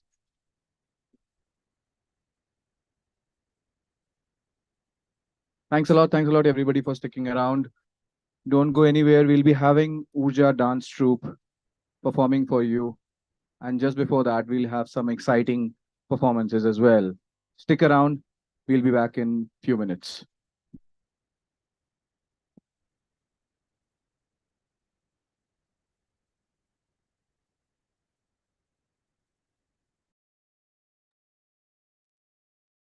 Chef Ehsan from Toko.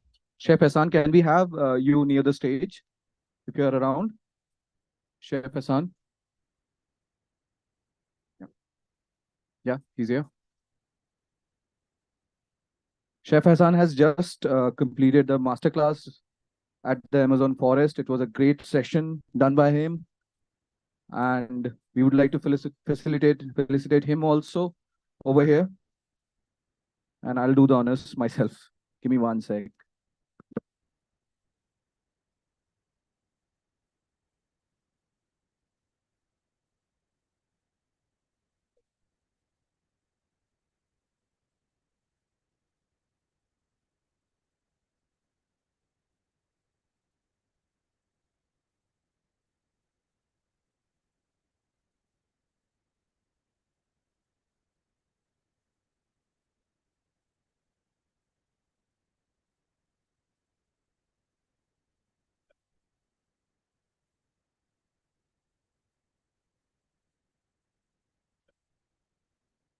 Thank you, Chef Hassan, for making the event so special with your presence. Thank you. Thanks a lot.